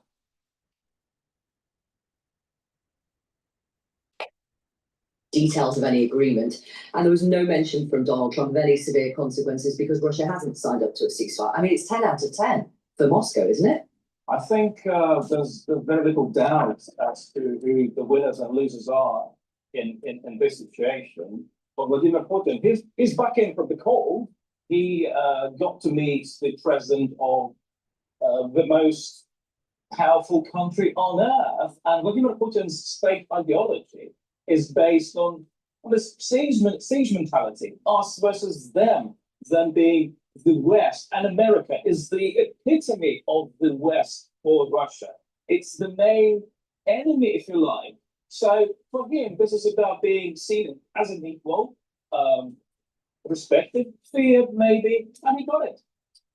But Donald Trump doesn't seem to see that he has lost anything within this, and that this is what is so puzzling to try and work out. In that interview with Fox News he did straight after the joint statements, he was asked to mark the interview and he gave it 10 out of 10 as well. So he thinks that somehow he is winning. You have to wonder, he's on Air Force One now and flying back to Washington, whether he's reflecting on what he really got out of this and whether he won anything at all. This is the man who thinks he is the world's greatest deal maker, who can do a deal with anyone and always come out on top. But what has he walked away with here? It is very, very bizarre. Whereas he has given all this status to Vladimir Putin, he even said afterwards, he said, we are the number one and the number two countries in the world. Now, I don't think whether you're talking about defense, economy, whatever, anybody ranks Russia as number two. China, by any measure, is that. But there he is. He's even inflating Russia and Vladimir Putin's place on the world stage to flatter him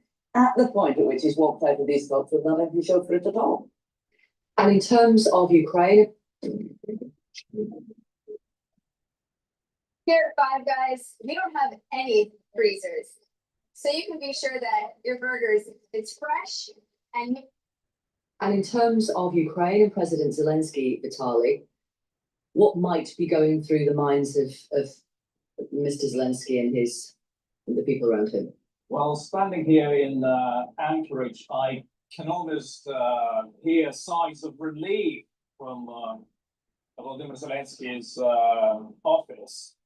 The worst thing that could have happened, i.e. being presented with a deal, which would mean handing territory over to Russia, that seems to have been avoided.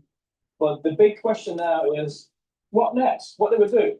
Donald, I mean, what do you want me to do? Because in the past week or so, Donald Trump criticized Volodymyr Zelensky, suggesting that, well, I think Donald Trump wants Volodymyr Zelensky to do exactly that, offer some territory to Russia in exchange for a deal. Clearly, this is not something that Volodymyr Zelensky will accept. Clearly, this is not something that the public in Ukraine will accept if you look at the most recent opinion polls. So it's a tricky. The United States can help Russia and Ukraine at the same time by doing economic deals where they help to rebuild their country. In addition, the United States can work with the World Bank and the IMF to help rebuild the war-torn parts of Ukraine. So the deal with Zelensky is give up some land, and you'll have economic ties to our economy. Now, with Russia, okay, some of the land that you obtained through the war, you're going to have to give up and get back to Ukraine. But you're going to be in the fold economically with the United States, and you'll be able to have a vibrant economy. Russia doesn't have a very robust economy. I mean, it's not, I mean, it has nuclear weapons. That's about it. All right. And they know how to, they know how to survive war for centuries. But that's it. They're not a real robust economy. Not like the United States. So when you do that and you're aligning Russia with the United States, you're breaking up BRICS. You're breaking up the BRICS. That's another aspect of maintaining the hegemonic power of the United States. You got to break up BRICS. So a great way to break it up, oh, guess what? Have Russia in the fold with the United States with a two-front war with China. And move India towards the Western Alliance.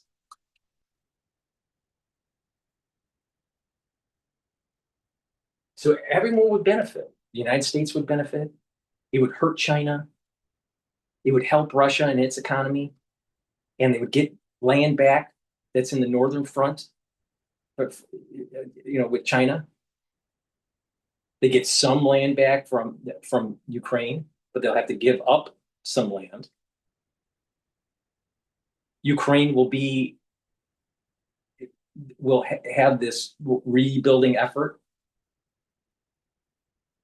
So everyone wins. Everyone wins in this regard. The other path is more destruction and death.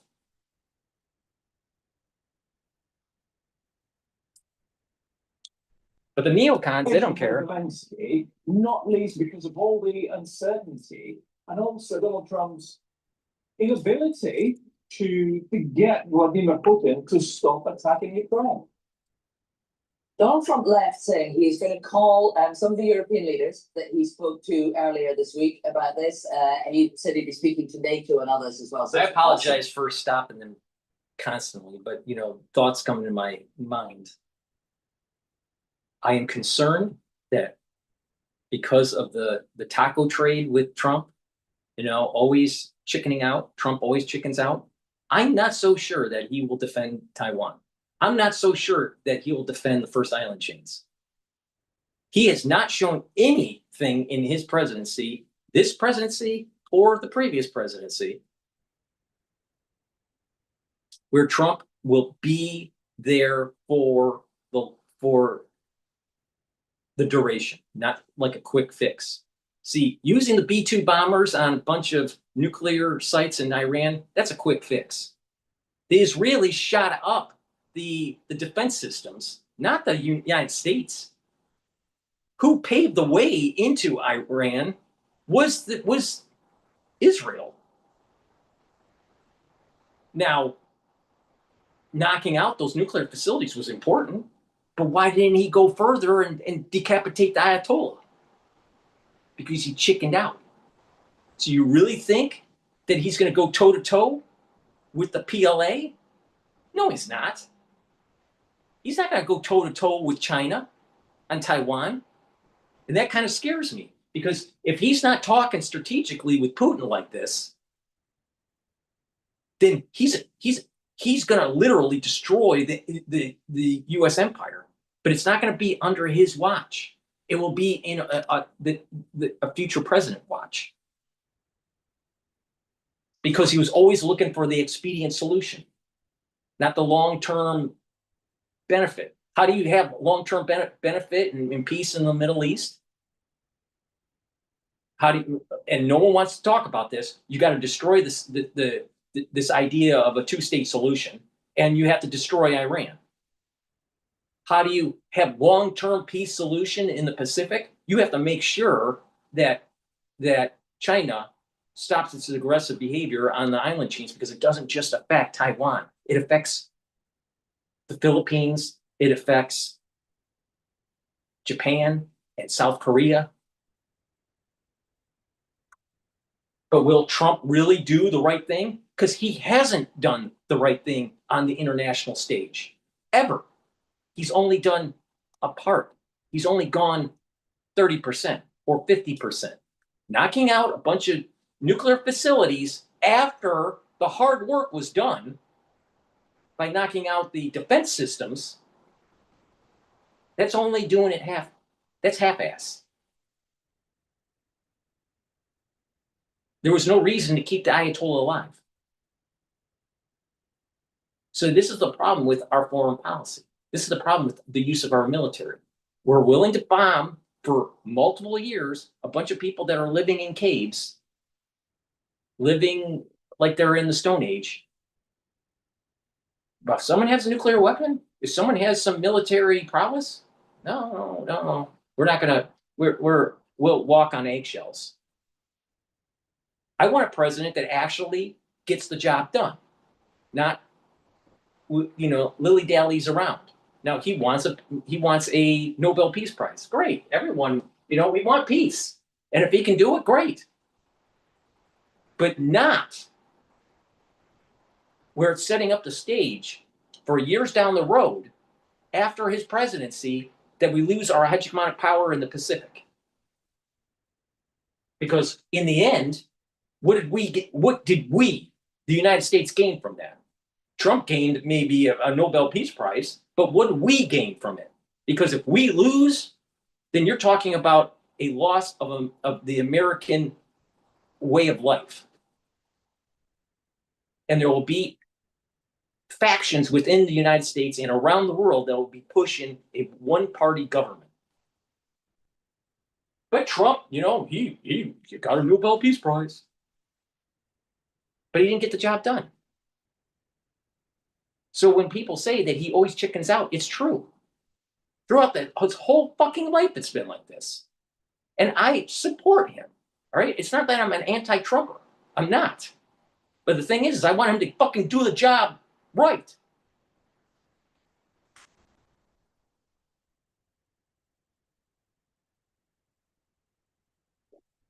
He may even be phoning them from Air Force One as we speak. But after some of those conversations have taken place, we may learn a little bit more about what it is that Vladimir Putin says he needs before he can agree to a ceasefire, and what it is that Donald Trump thinks that Zelensky needs to do in order to move closer to that. If we can discover what the sticking points are, and therefore what Trump and Putin thought to get them over that, then maybe we will learn a little bit more about what the point of this has been.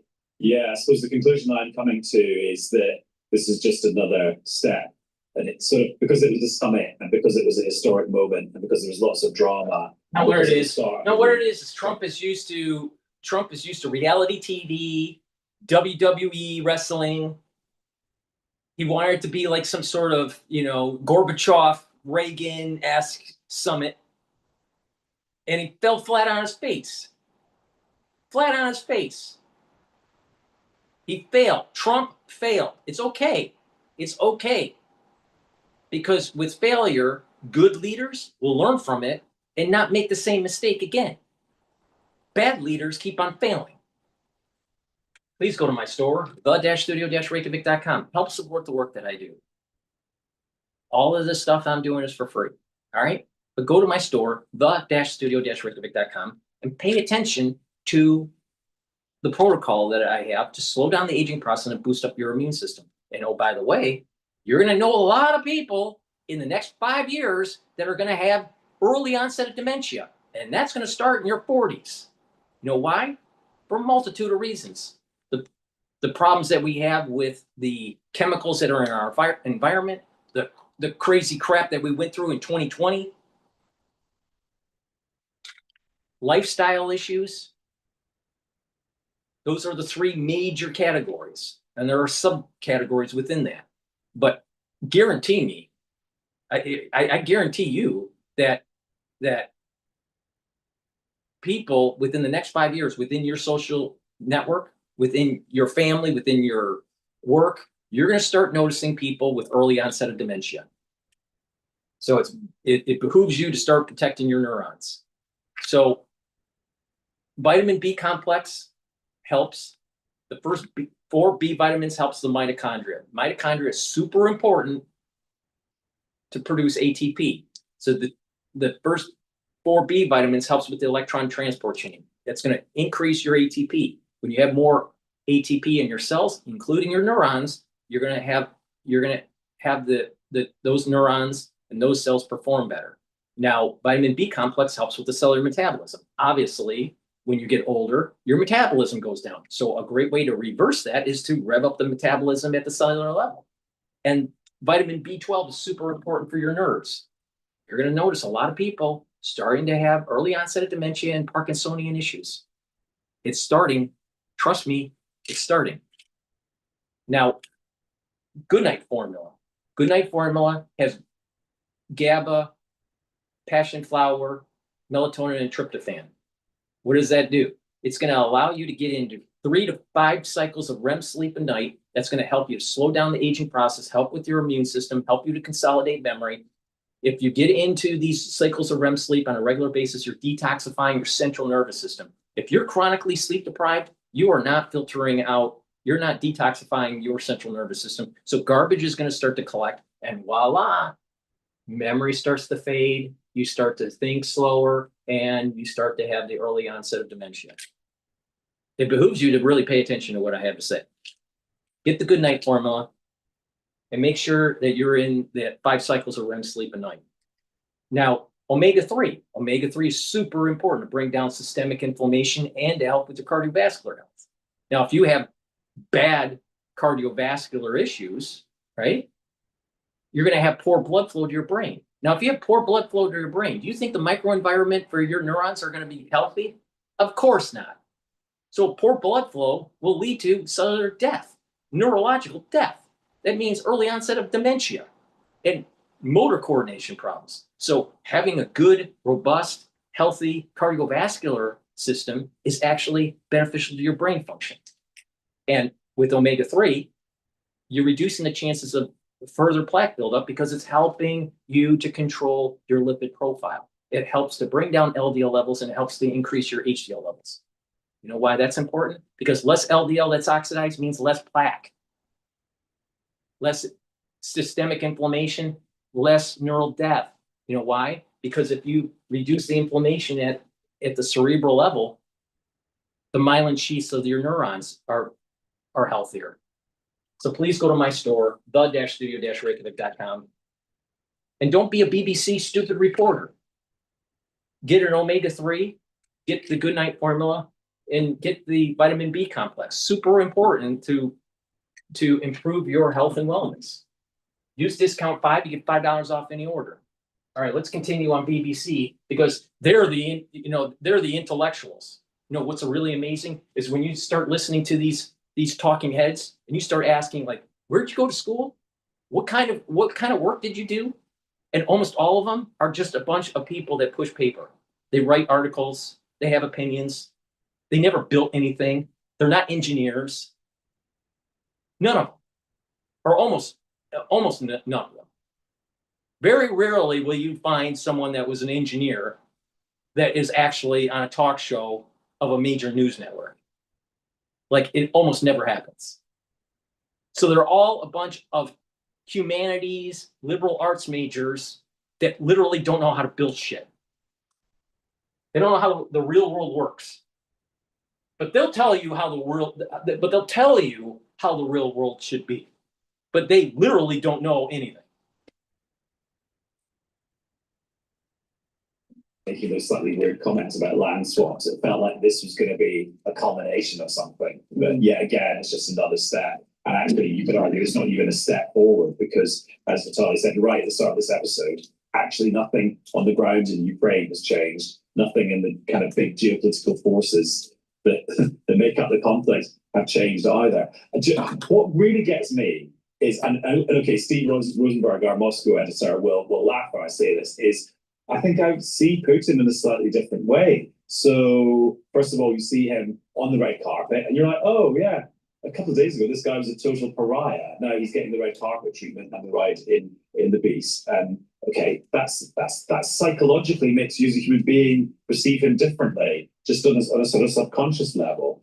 Then you're sort of seeing almost like a kind of like impish Putin emerging. So the bit where they're doing the gaggle with all the journalists shouting questions at the delegations, which of course happens every time Trump appears in public. But for Putin, he was sort of like laughing. He does this funny little sort of like impish grin about like, oh, is this how crazy you guys here? Obviously, there's a subtext there about there being not proper freedom of the press in Russia.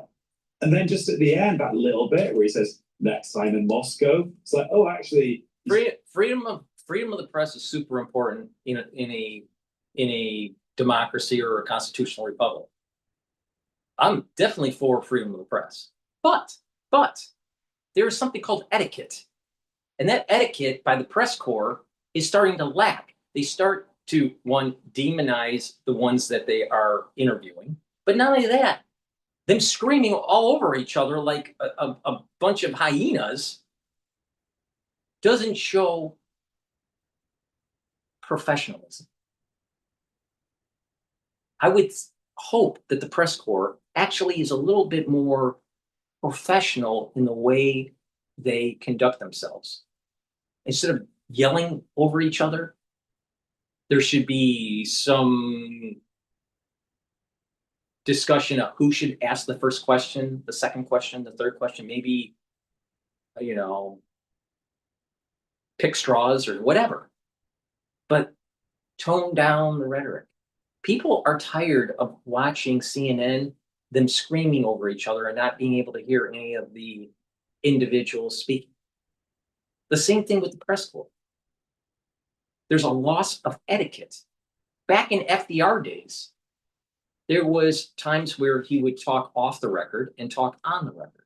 So what the president would do, the president would basically say, oh, you know, this is off the record. And that would mean that the press corps couldn't write anything down, and that it was a free talk, free discussion between the president and the individuals in the room. And that was the press corps. And so the president used it as an opportunity to get a feel for how they were thinking with a certain policy. And after that discussion, he would say, going forward with the discussion, it's on the record. So anything that was on the record was able to be in the news. Can you imagine doing that today because of the lack of efficacy or lack of ethics in the press corps? Of course not. You can't have a president saying this is on the record or off the record. Even when you say it's off the record, they're going to leak it. There's no ethics.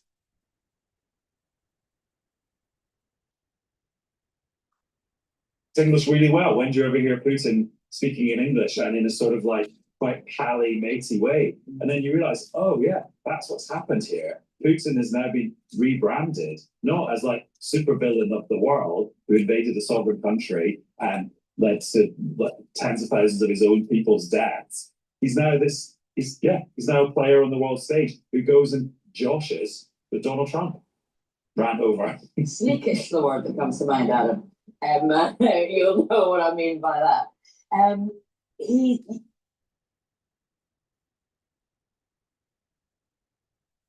Why isn't the BBC talking about how President Xi has concentration camps of the Uyghurs?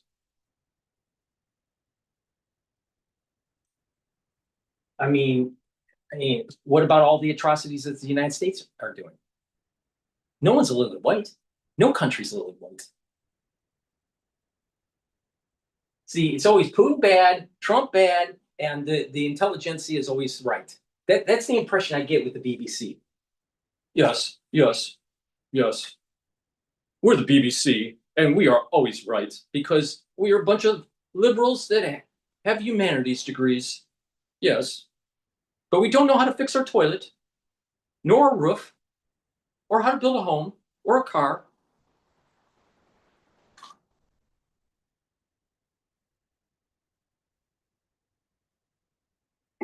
He's wormed his way into Donald Trump's good graces and played it very carefully. Now, you were talking about those opportunities when they were in front of the press and people were shouting questions loudly. It can't be very often that Vladimir Putin. Okay, if there's one AI side builder you need to meet, it's this dope tech from Wix. That is whole. Vladimir didn't get. How many were they shouting?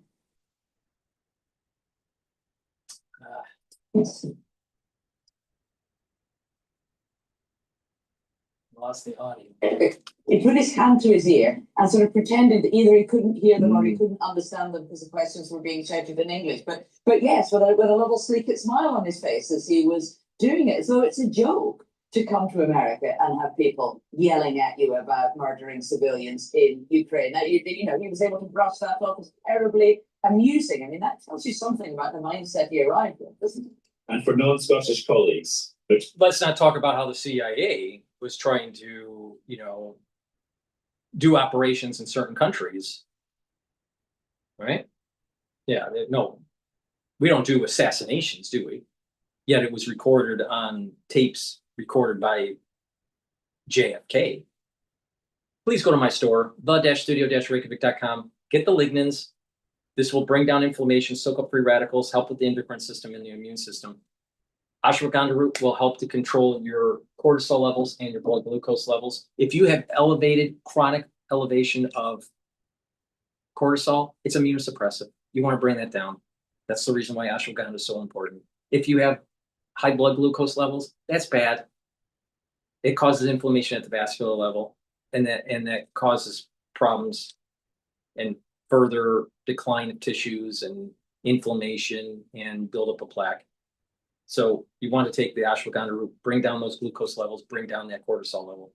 And turmeric. Turmeric is an antioxidant. It's going to soak up free radicals, super important. But better yet, turmeric helps with inflammation. It brings down pro-inflammatory cytokines. By stacking these together, the turmeric, the lignans, and the ashwagandha root, you actually have a very strong, very powerful stack that helps with your immune system and your cardiovascular system. Please go to my store, the-studio-reykjavik.com. Now let's go back to the BBC, which is full of liberals and humanity majors that don't know how to make anything. Sleek it. Do you know what sleek it means? I absolutely don't. Sorry. It's a great Scottish word. Appears in lots of Robert Burns poems, like "We sleek it pure and timorous beastie." I've just double checked on the internet for the official definitions. It either means artful, flattering, or ingratiating, or having a glossy skin or surface. Okay, well, it is the perfect word.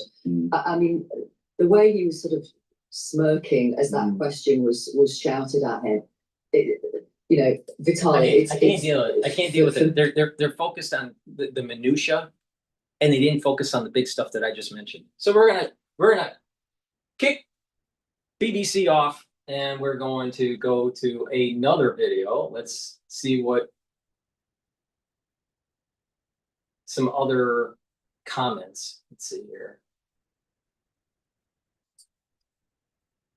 I'm tired of listening to these. I'm just had enough. All right, let's listen to Lindsey Graham here.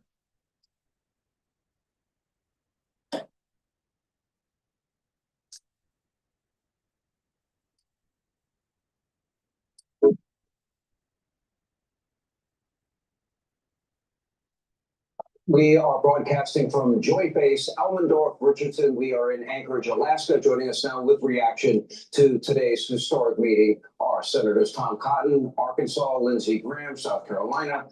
Lindsey, start with you. A couple of things really stand out to me. Vladimir Putin saying to the world, this war never would have happened had Donald Trump been president. Donald Trump, scale of 1 to 10, gives it a 10. God, I just Trump, this is another thing I can't stand about Trump, even though I voted for him. All right. But Trump needs to stop saying, this isn't if I was president, the war would have never started. It doesn't matter. You're president now. Fix it. Fix it. Fix it. Stop saying that it wouldn't have happened, because that's water under the bridge. Waste of time. You only have X amount of time in the presidency. That's it. You can't, that's it, right? So stop wasting time. So I can't even play Hannity because he upsets me. God. I took a lot away from this interview. Your thoughts? Number one, I don't really care what, I blame Putin more than anybody else for starting the war. I want to be clear about that. But let me tell you, I've never been more hopeful this war can end honorably and justly than I am right now. The news you made in this interview to me is earth-shattering. President Trump said that Putin wants him to meet with Zelensky. That Putin is now apparently agreeing to a trilateral meeting between Putin, Zelensky, and Trump. That's the biggest breakthrough of the night. I've never heard that before. If we have that meeting, I think there will be an honorable and just end to this war before Christmas, well before Christmas. If that meeting doesn't come about, then I think Trump's going to have to use severe consequences against Putin and those who buy his oil and gas. So basically, if I'm reading in between the lines here, Lindsey's basically saying we're not going to be forceful against Russia if they don't want to play ball until next year. So basically what Putin just did was he gained another 5 months of reprieve, maybe 6 months of reprieve from sanctions, from further sanctions. Well, the Russians were on the ropes economically. See, this is another reason why Trump failed.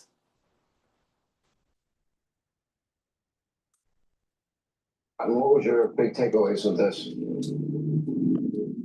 Yes, Sean, I agree. That would be a very critical meeting between Presidents Trump, Putin, and Zelensky.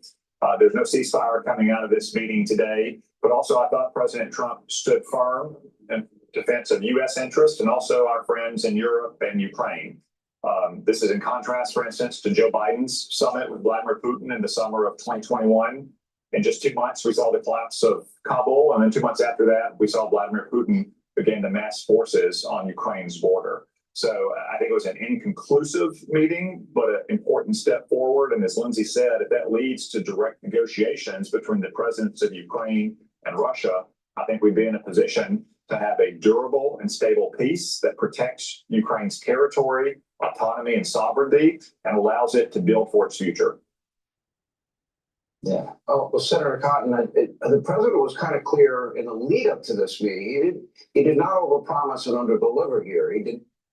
Remember the Russia hoax at the very beginning? Who was one of the people that wanted to make sure that they investigated Trump? Lindsey Graham. Lindsey Graham, because he's a permit bearer. He hates the Russians. And he was willing to buy into the bullshit lie that came from the Hillary camp, promulgated by the CIA and the FBI. So he's supposed to be an honest broker on this? He's just McCain resurrected. He said he was here to see if there was a path forward. Clearly, he believes that there is. Apparently, based on everything that I heard and read that Vladimir Putin said, I was in the room at the time. I don't understand or speak Russian, but having a readout of it, it seems like he feels that there is a path forward and wants President Trump to be a part of it. That was the stated purpose, was it not? Yes, Sean, I think the president appropriately set measured expectations for the meeting. Vladimir Putin has been waging this war of aggression for 3.5 years now. I think the first step is going to be a ceasefire. We didn't have that today, but hopefully in the weeks ahead, especially. Let me get this straight. He could have used a teleconference call that would have cost a lot less money. Now think about this. You have not necessarily Fox News, but you have liberal media that's complaining about climate change. All right. You had all of those reporters flying in from all over the world, long flights,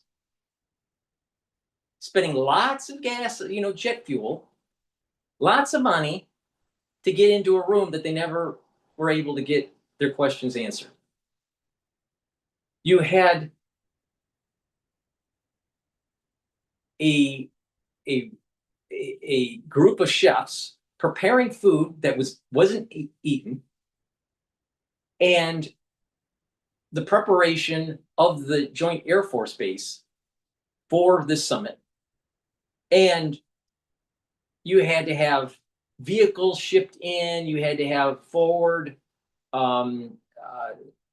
Secret Service agents combing the environment in Anchorage. Vehicles had to be shipped from Russia. Vehicles had to be shipped from the United States, the continental United States. For what? 3 hours of bullshit? And then fly Air Force One. How much do you think that cost? I'm willing to bet it's close to $10 million. $10 million for this fiasco.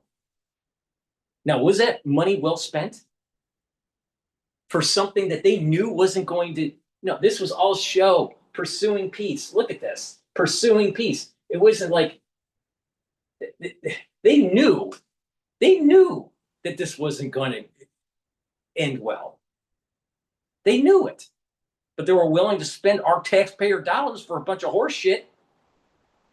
$10 million or more to do this fiasco.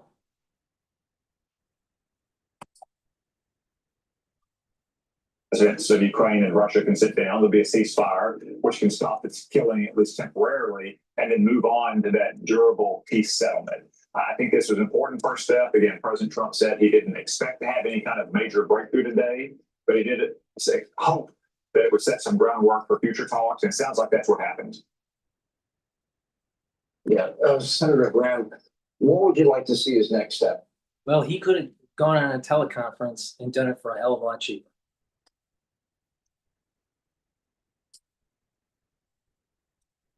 I did bring up with the president, I said, in most people's minds, and you had made similar comments that there's going to be land swaps. Yeah. There probably will be, I would assume, the Donbass region, which is about 80% Russian national, will remain with Russia.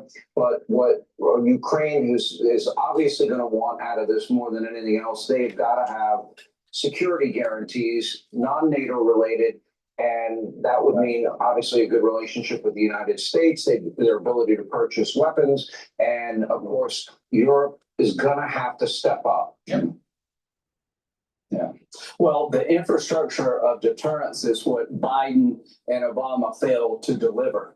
When Putin invaded in 2014 and 2022, Obama and Biden's watch, there was no telling Putin, you better not do it again. I have all the confidence in the world that Donald Trump will make it clear to Putin, this war will never start again. If it does, you're going to pay a heavy price. Security guarantees for Ukraine. So, Really? When he has a history of always chickening out? Really? I don't think so, Lindsay. Please go to my store, the-studio-reykjavik.com, and get the Myotrol. Myotrol helps with gene expression to build muscle. And guess what? Since we're going into a war with China, better start building up that muscle. Start doing those calisthenics. Hey, kids out there, get prepared. Myotrol has flavonoids, polyphenols, and lignans to help with the gene expression to build muscle. Do resistance training and take the Myotrol. Super important if you're 40 years of age or older. Resveratrol, I've been taking for decades. Super important. It soaks up free radicals because it's an antioxidant. It helps with the health of the mitochondria, boosts up those energy levels. And resveratrol helps with youthful gene expression and gets rid of cells that are in senescence. As you age, you start to build up cells that are in senescence. And what does that mean? Those cells just collect garbage. They just sit there and collecting more garbage. You want to get your cells to go into apoptosis so you can repopulate those tissues that have adult stem cells. So when you do that, and there is a a purging of those senescent cells in the tissues that can regenerate. On average, your telomere length within that tissue will actually be longer, because when a cell divides, the telomere length shrinks. It gets to a certain point and then it stops dividing or goes into apoptosis. So if it doesn't die off and it just sits there, it's in senescence. Well, you want to get rid of those, activate the repopulation through adult stem cells, and coming from an adult stem cell, the telomere length will be longer compared to those other cells within that tissue that have been dividing several times.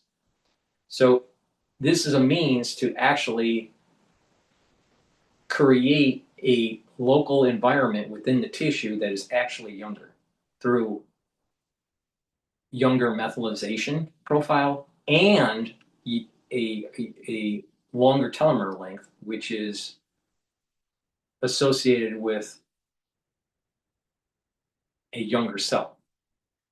So resveratrol is super important take for youthful gene expression. Clarity factor gets rid of that brain fog, allows you to consolidate memory, help with the support of memory, and you'll be thinking quicker. You'll be able to concentrate, and over time, you're going to build up those dendritic connections. Super important. So you have that positive neuroplasticity. You'll be thinking faster. You'll be sleeping better. You'll be able to concentrate. You'll be able to recall better. So it's super important to take every day, no matter what your age is. So please go to my store, the-studio-reykjavik.com. So if you're in your 20s, 30s, 40s, 50s, 60s, 70s, 80s, I don't care. Take the clarity factor. Super important to take. And NAD+. NAD+ is a supplement that will boost up your NAD+ levels. NAD+ is important to bring up those energy levels. NAD+ also helps to repair DNA damage, and NAD+ helps to support and protect your neurons. So, like I said, taking NAD+ is very important. So a great stack, protect your neurons and help with your DNA by taking the NAD+ supplement. Clarity factor, help with concentrating and supporting your memory. Resveratrol, helping with useful gene expression. And myotrol helps with the gene expression to build muscle, especially when you start doing resistance training. So these are powerful stacks here. So please go to my store, the-studio-reykjavik.com, and get those supplements. Use discount 5. You get $5 off any order. If you purchase $100 or more, you will get a free gift until supplies last. Let's continue on with the earth-shattering news about the summit by Lindsey Graham.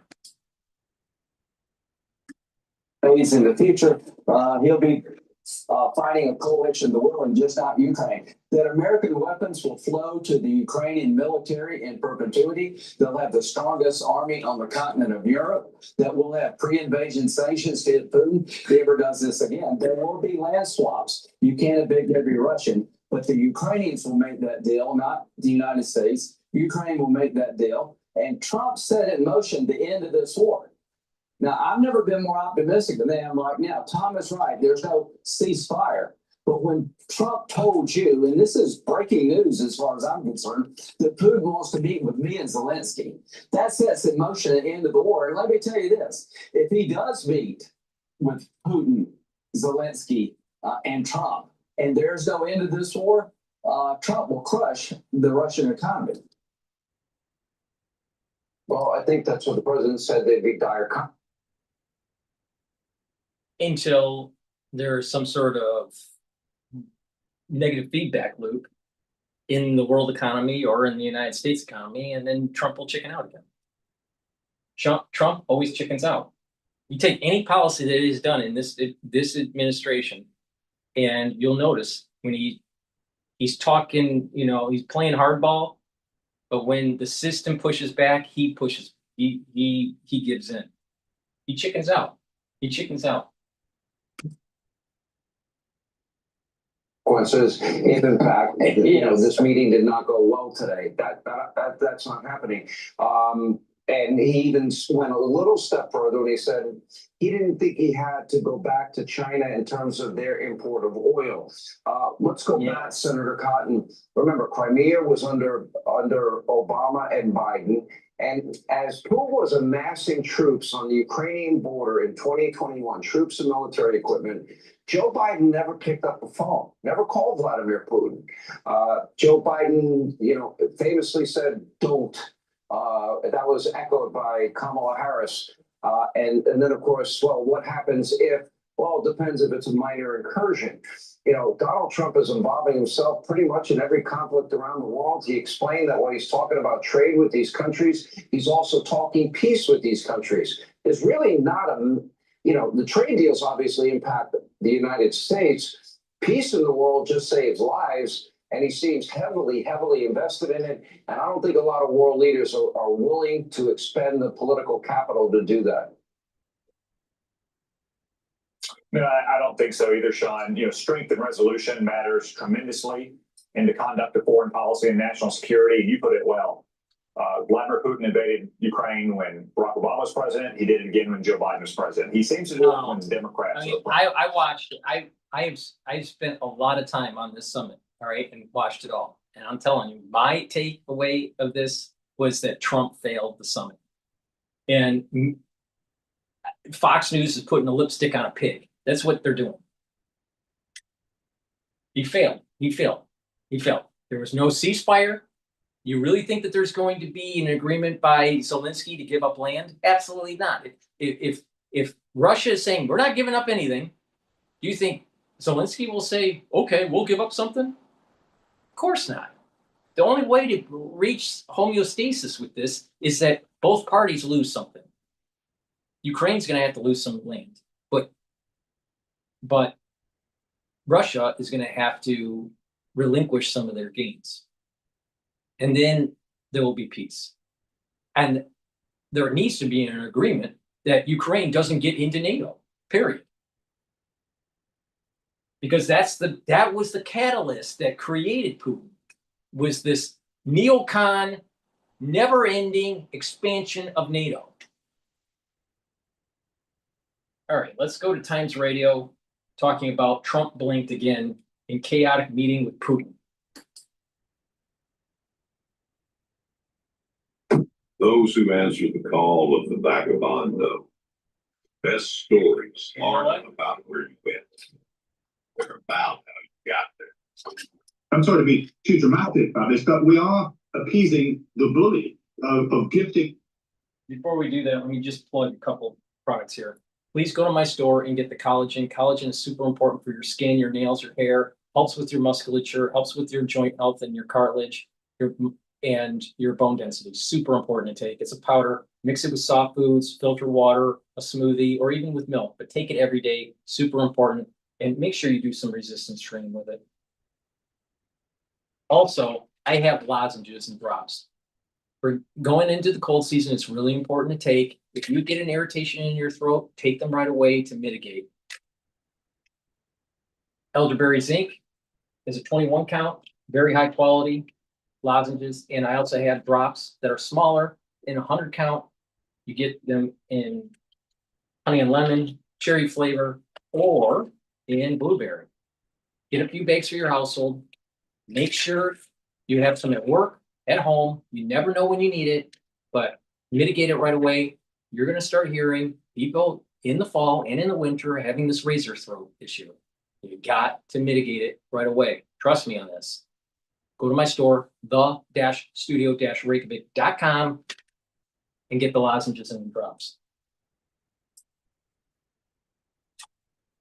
Fifth of Ukraine to a country after it's been invaded. And that is not a good place to be at all. We require America to stand with European allies, to look our enemy in the eyes and not blink. For the moment, that looks like exactly what we're doing. Well, the Prime Minister and European leaders are rallying around Ukrainian President Volodymyr Zelensky after yesterday's meeting between Presidents Trump and Putin. And that meeting ended up without a ceasefire deal, or indeed any deal.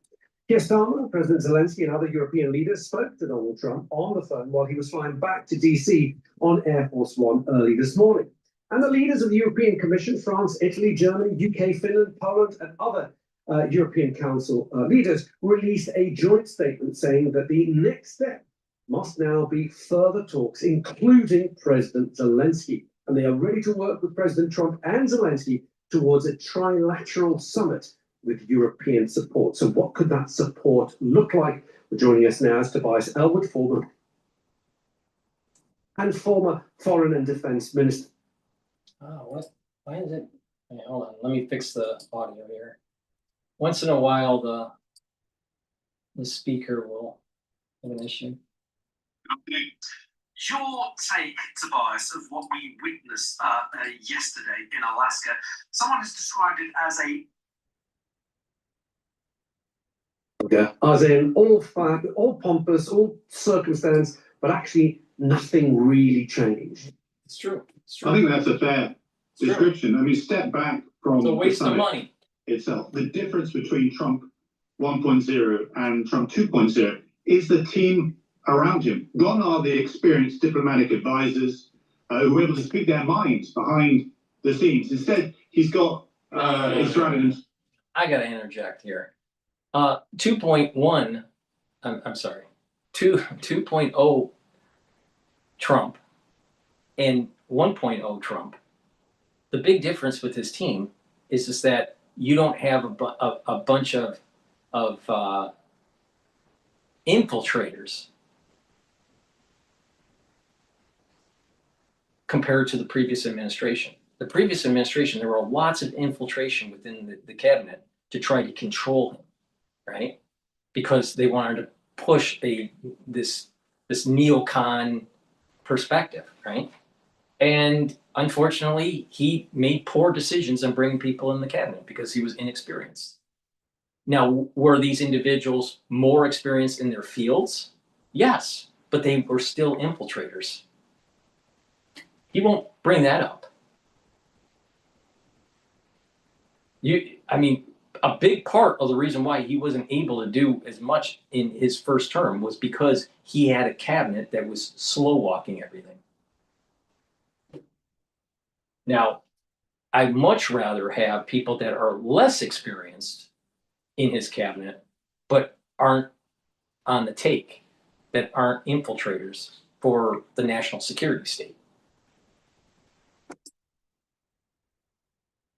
With largely political friends and supporters who lack the experience to put together a summit of this stature, where usually 90% of the details are choreographed well. First of all, this was all ad hoc. This was rushed. Even someone that was experienced wasn't going to be able to do much better. Now, I think what Trump basically wanted was to create. It was more about show than actually substance. And I think that was the whole intent of this, was about more show than substance. Advance. I mean, this was chaotic. The agenda, even people around the table, and what was going to be achieved. On one side, it's good. Two adversaries, nuclear powers with huge differences, are meeting face to face in today's difficult and dangerous world. But clearly, Putin was enjoying the limelight. Welcome on that red carpet, invited out of global isolation, handshakes with the United States American president. He could have not asked for more.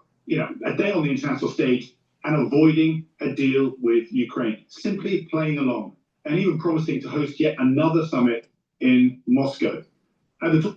Unfortunately, the immature part of Trump, there's always that 12-year-old aspect to his personality. The immature part of Trump, I think, thought that he would be able to charm Putin to capitulate and move towards ceasefire.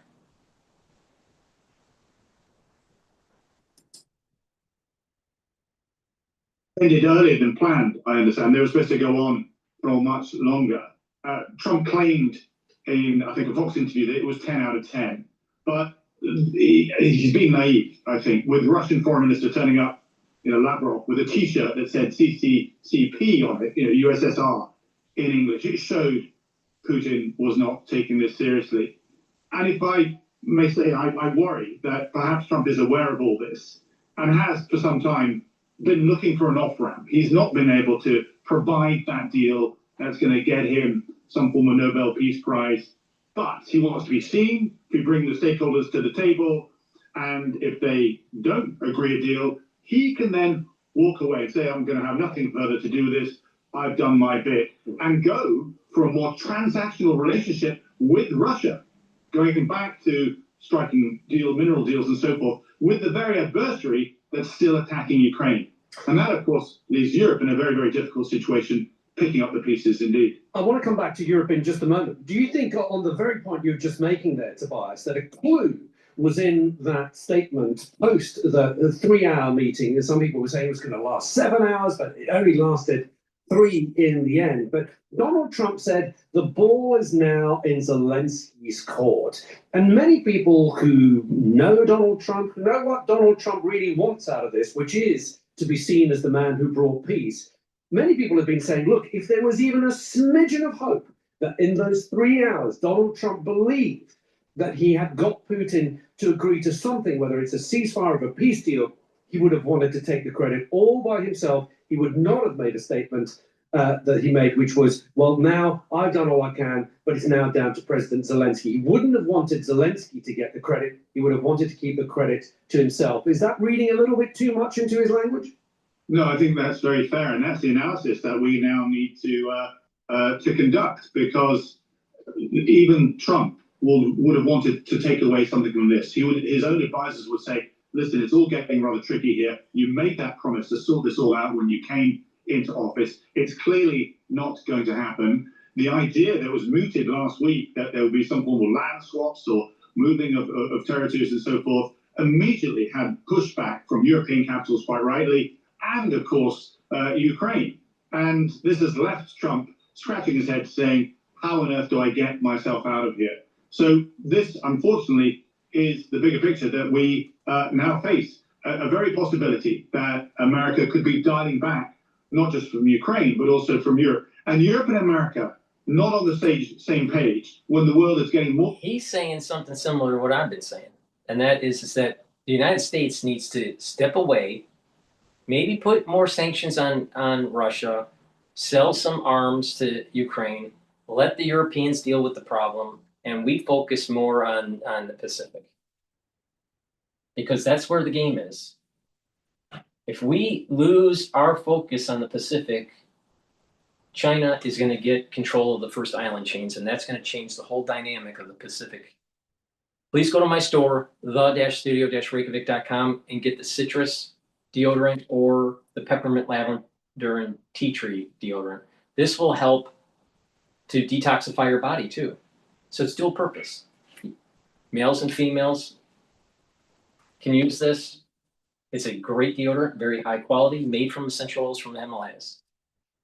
A great stack to help with your cardiovascular health and your bone density is D3 and K2. All right, you stack them together. Now, do resistance training, and what this is going to do is that it's going to create the microenvironment to remodel your bone matrix. It takes about 5 years to get denser bone. All right, if you do this regularly, but it does work. In addition, if you take higher doses of D3 and you do light resistance training on joints that you have arthritis, you can remodel those joints within 7 to 9 months and mitigate, if not eliminate, the osteoarthritis. All right, so you can remodel bone by taking D3 and K2. It's the MK7 molecule. Taking calcium or drink milk, or taking a calcium supplement, it's up to you. I prefer to get my calcium through milk. But D3 and K2 will help to remodel your bone. Super important to prevent osteopenia and osteoporosis. Now, D3 and K2 will also help to pull some calcium depositing around plaque out and reduce further calcium depositing. So it's going to help with your cardiovascular health. Now, if you stack it with a bunch of other stuff, you can actually reduce plaque formation and reduce the blockage. I have a cardiovascular box on my store. Take a look at what those supplements are to be able to follow that stack. But this stuff works and it's dual purpose.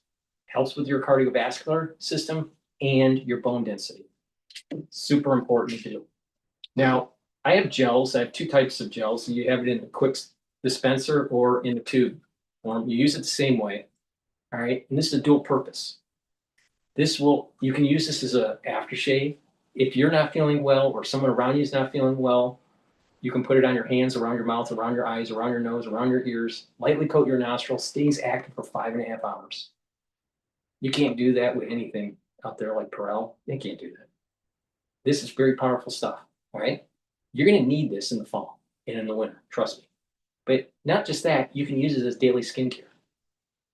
And if you have a cut, an abrasion, or a minor burn, you can put it on that lesion and it'll help to heal it because it keeps it clean. So please go to my store, the-studio-reykjavik.com, get the gels, make sure you have some at work and at home. You never know when you need it. And I also have structural nano silver toothpaste. This will whiten your teeth, freshen your breath, help with the health of your gum line, and reduce inflammation at the gum line. Good oral hygiene is super important, especially in your geriatric years. So go to my store, get this very high quality toothpaste. You can't get anything better than this. There's nothing that you can buy that's better than this. So please go to my store, the-studio-reykjavik.com, get a few tubes of the toothpaste. Now, you may say, well, toothpaste is toothpaste. No, this has structural nanosilver, has no fluoride. Let's continue. Dangerous, becoming more unstable is not a good place to be. Tobias, why do you think Putin doesn't seem to be? So you're looking to grow your business. You don't have time to focus on hiring.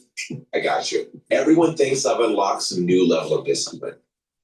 Putin doesn't seem to be afraid of Donald Trump. Let's not forget that before this meeting was announced, the timeline the deadline, I should say, that Donald Trump had just run over. He had set a deadline for Russia to make some moves towards a ceasefire. Otherwise, they would face what he called very strong and possibly catastrophic sanctions. They were postponed because of this meeting.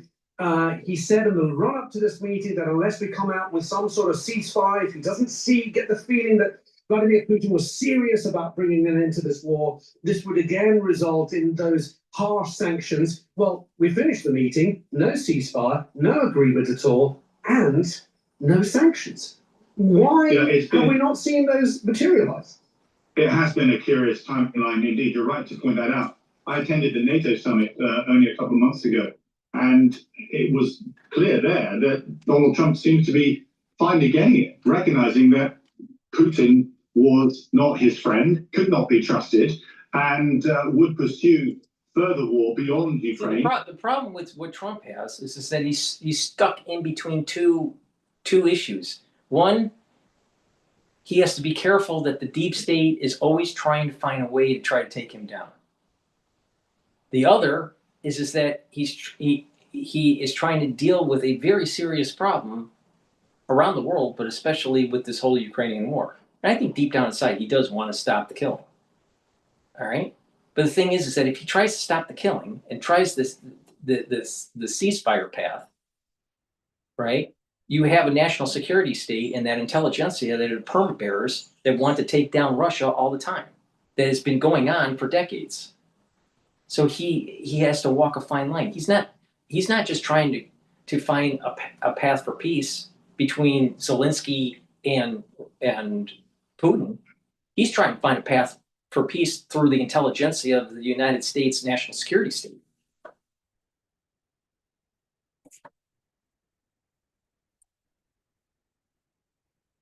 If allowed to do so.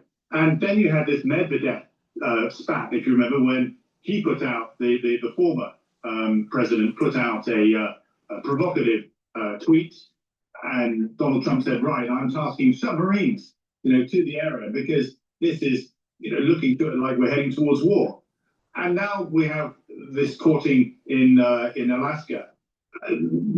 there's been no strategy. This is the absence of any clarity of direction from America. Secondary sanctions would have been exactly what would have harmed Russia, would have forced Russia, Putin, to reconcile that he's up against someone.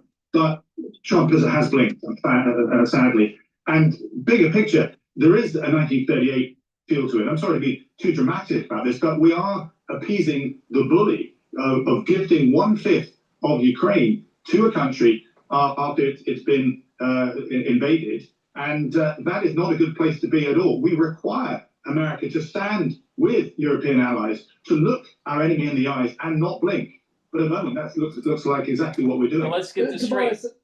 You had a national security state that is aligned with the intelligentsia of the East Coast of the United States that thought that this push by NATO would only cause further decline in regional control of Russia. But because of the feedback loop that they didn't count on, Putin was able to gain some land. And now the national security state is like going, well, wait a minute, we can't have that. NATO should only be expanding. It shouldn't be contracting. We shouldn't be losing land. We should be gaining land, right? So this is the reason why I said that Trump is walking a fine line between a group of people in the United States that are perma bears for Russia, for the Russian fall, right? They want Russia to fall because they want the natural resources, and this goes back decades. I mean, this is all the way back to the beginnings of the Cold War. It's just never changed. It's so obvious when you listen to like CSIS and some of the Hoover Institute and some of these think tanks. They all say the same bullshit. It's all the same thing. Russia bad, NATO good. So they're having a shit fit that Putin actually took some land. Meanwhile, they're not paying attention and looking in the mirror that they're the cause of Putin. NATO expansion is the cause for Putin. Jeffrey Sachs, who was part of the rebooting of the economy for Russia, he tanked the economy. Yet Jeffrey Sachs seems to be on a podcast everywhere telling you how the world really works. He was part of the problem. He was part of the build up of an environment that allowed for Putin to rise. Jeffrey Sachs, the intelligentsia, and the expansion of NATO. But Jeffrey Sachs is going to tell you how things are. Shock therapy, his economic shock therapy created Putin. But the intelligentsia thought shock therapy would crush Russia, move them towards a capitalistic society, a democracy. All those state assets will be sold off and they will be on the free market. Goldman Sachs could come in and start buying it on pennies on the dollar. That's what the national security state is. Now, you add in, well, we got an awful lot of nuclear weapons aimed at us. Then it creates this whole really complex issue. The national security state literally has constructed Damocles over our heads day in and day out for decades. And no one talks about it. No one wants to really, wake up, rub their eyes and say, you know what? At any given moment, the world could go up in flames and have mega deaths. At any given moment. A miscalculation or hatred for a particular country or leader or a rogue actor, and boom, the whole world is up in flames. We should never have ever allowed the national security state to have that level of power over our heads. And to bring insult to injury, they're using our tax-paying dollars to do it.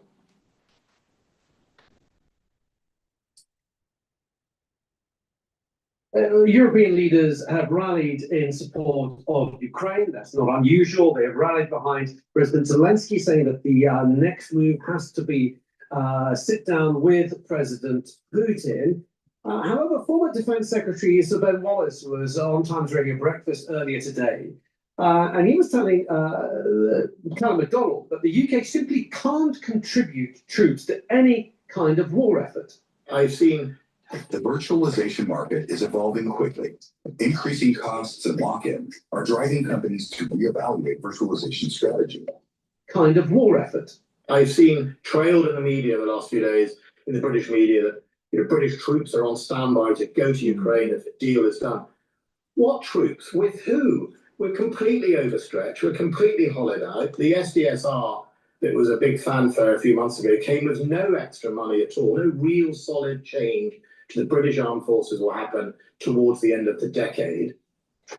Guest of ours previously on the show, Stephanie Babst, formerly of NATO, said that NATO needs to step up and forget America and as an ally. But as we hear there from Ben Wallace, is NATO and European armies, are they up to scratch to step up and replace the US?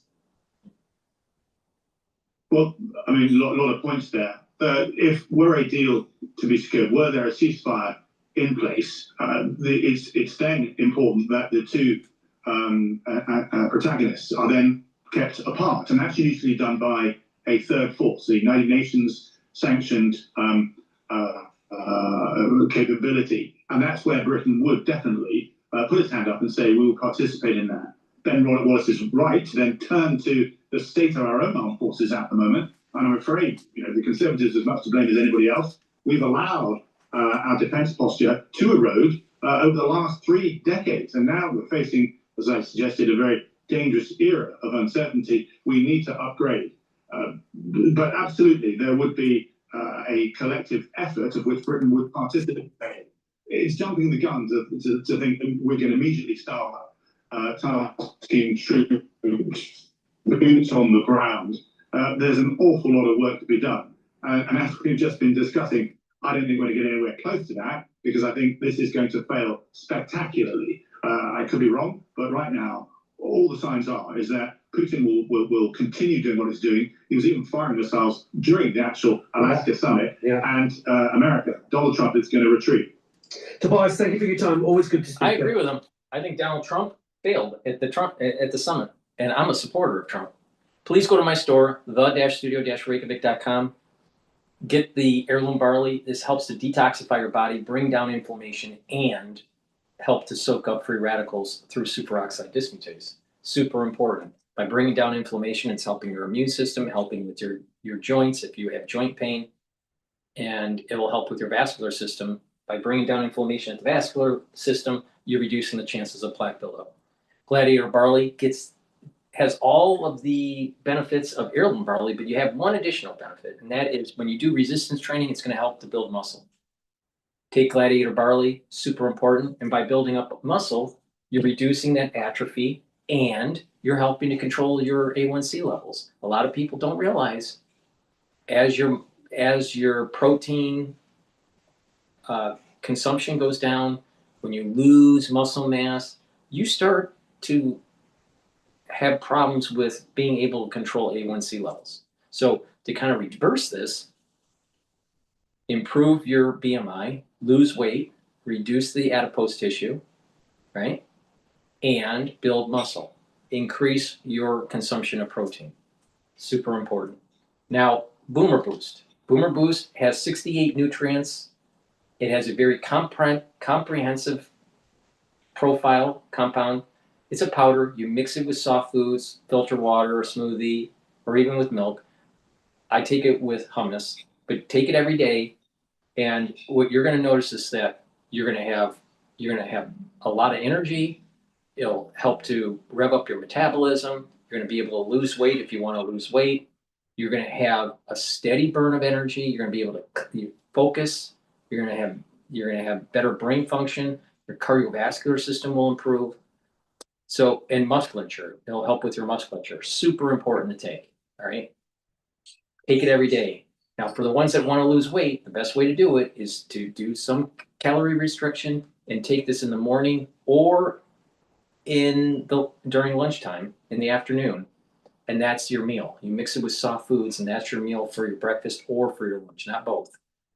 And have a balanced diet every day, and do working out, do some cardio, do resistance training, balancing, and stretching exercises. All 4 of those are very important.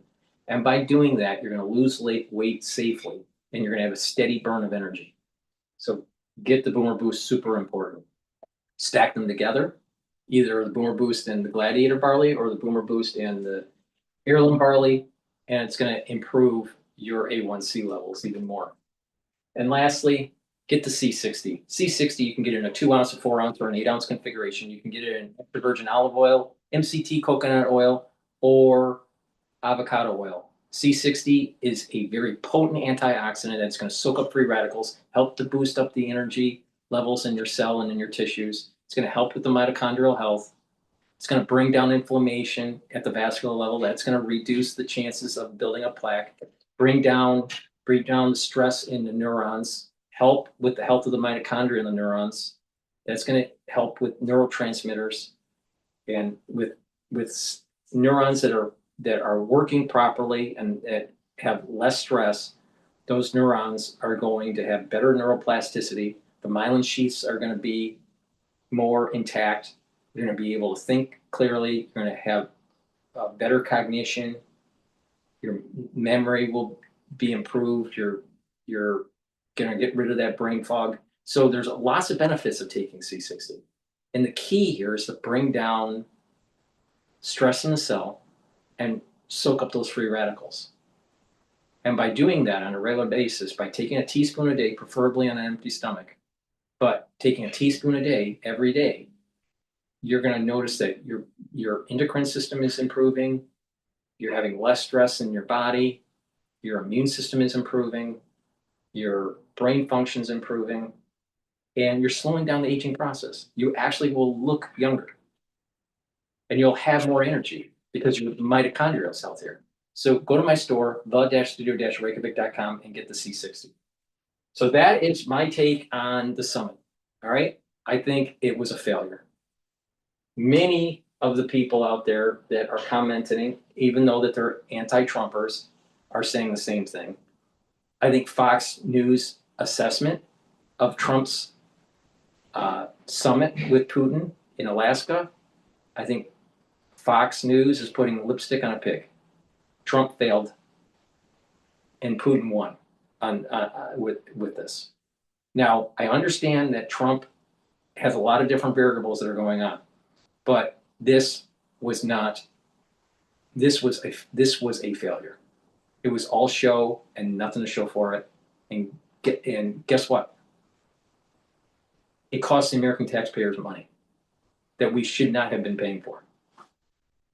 Thank you for listening, and have a nice day.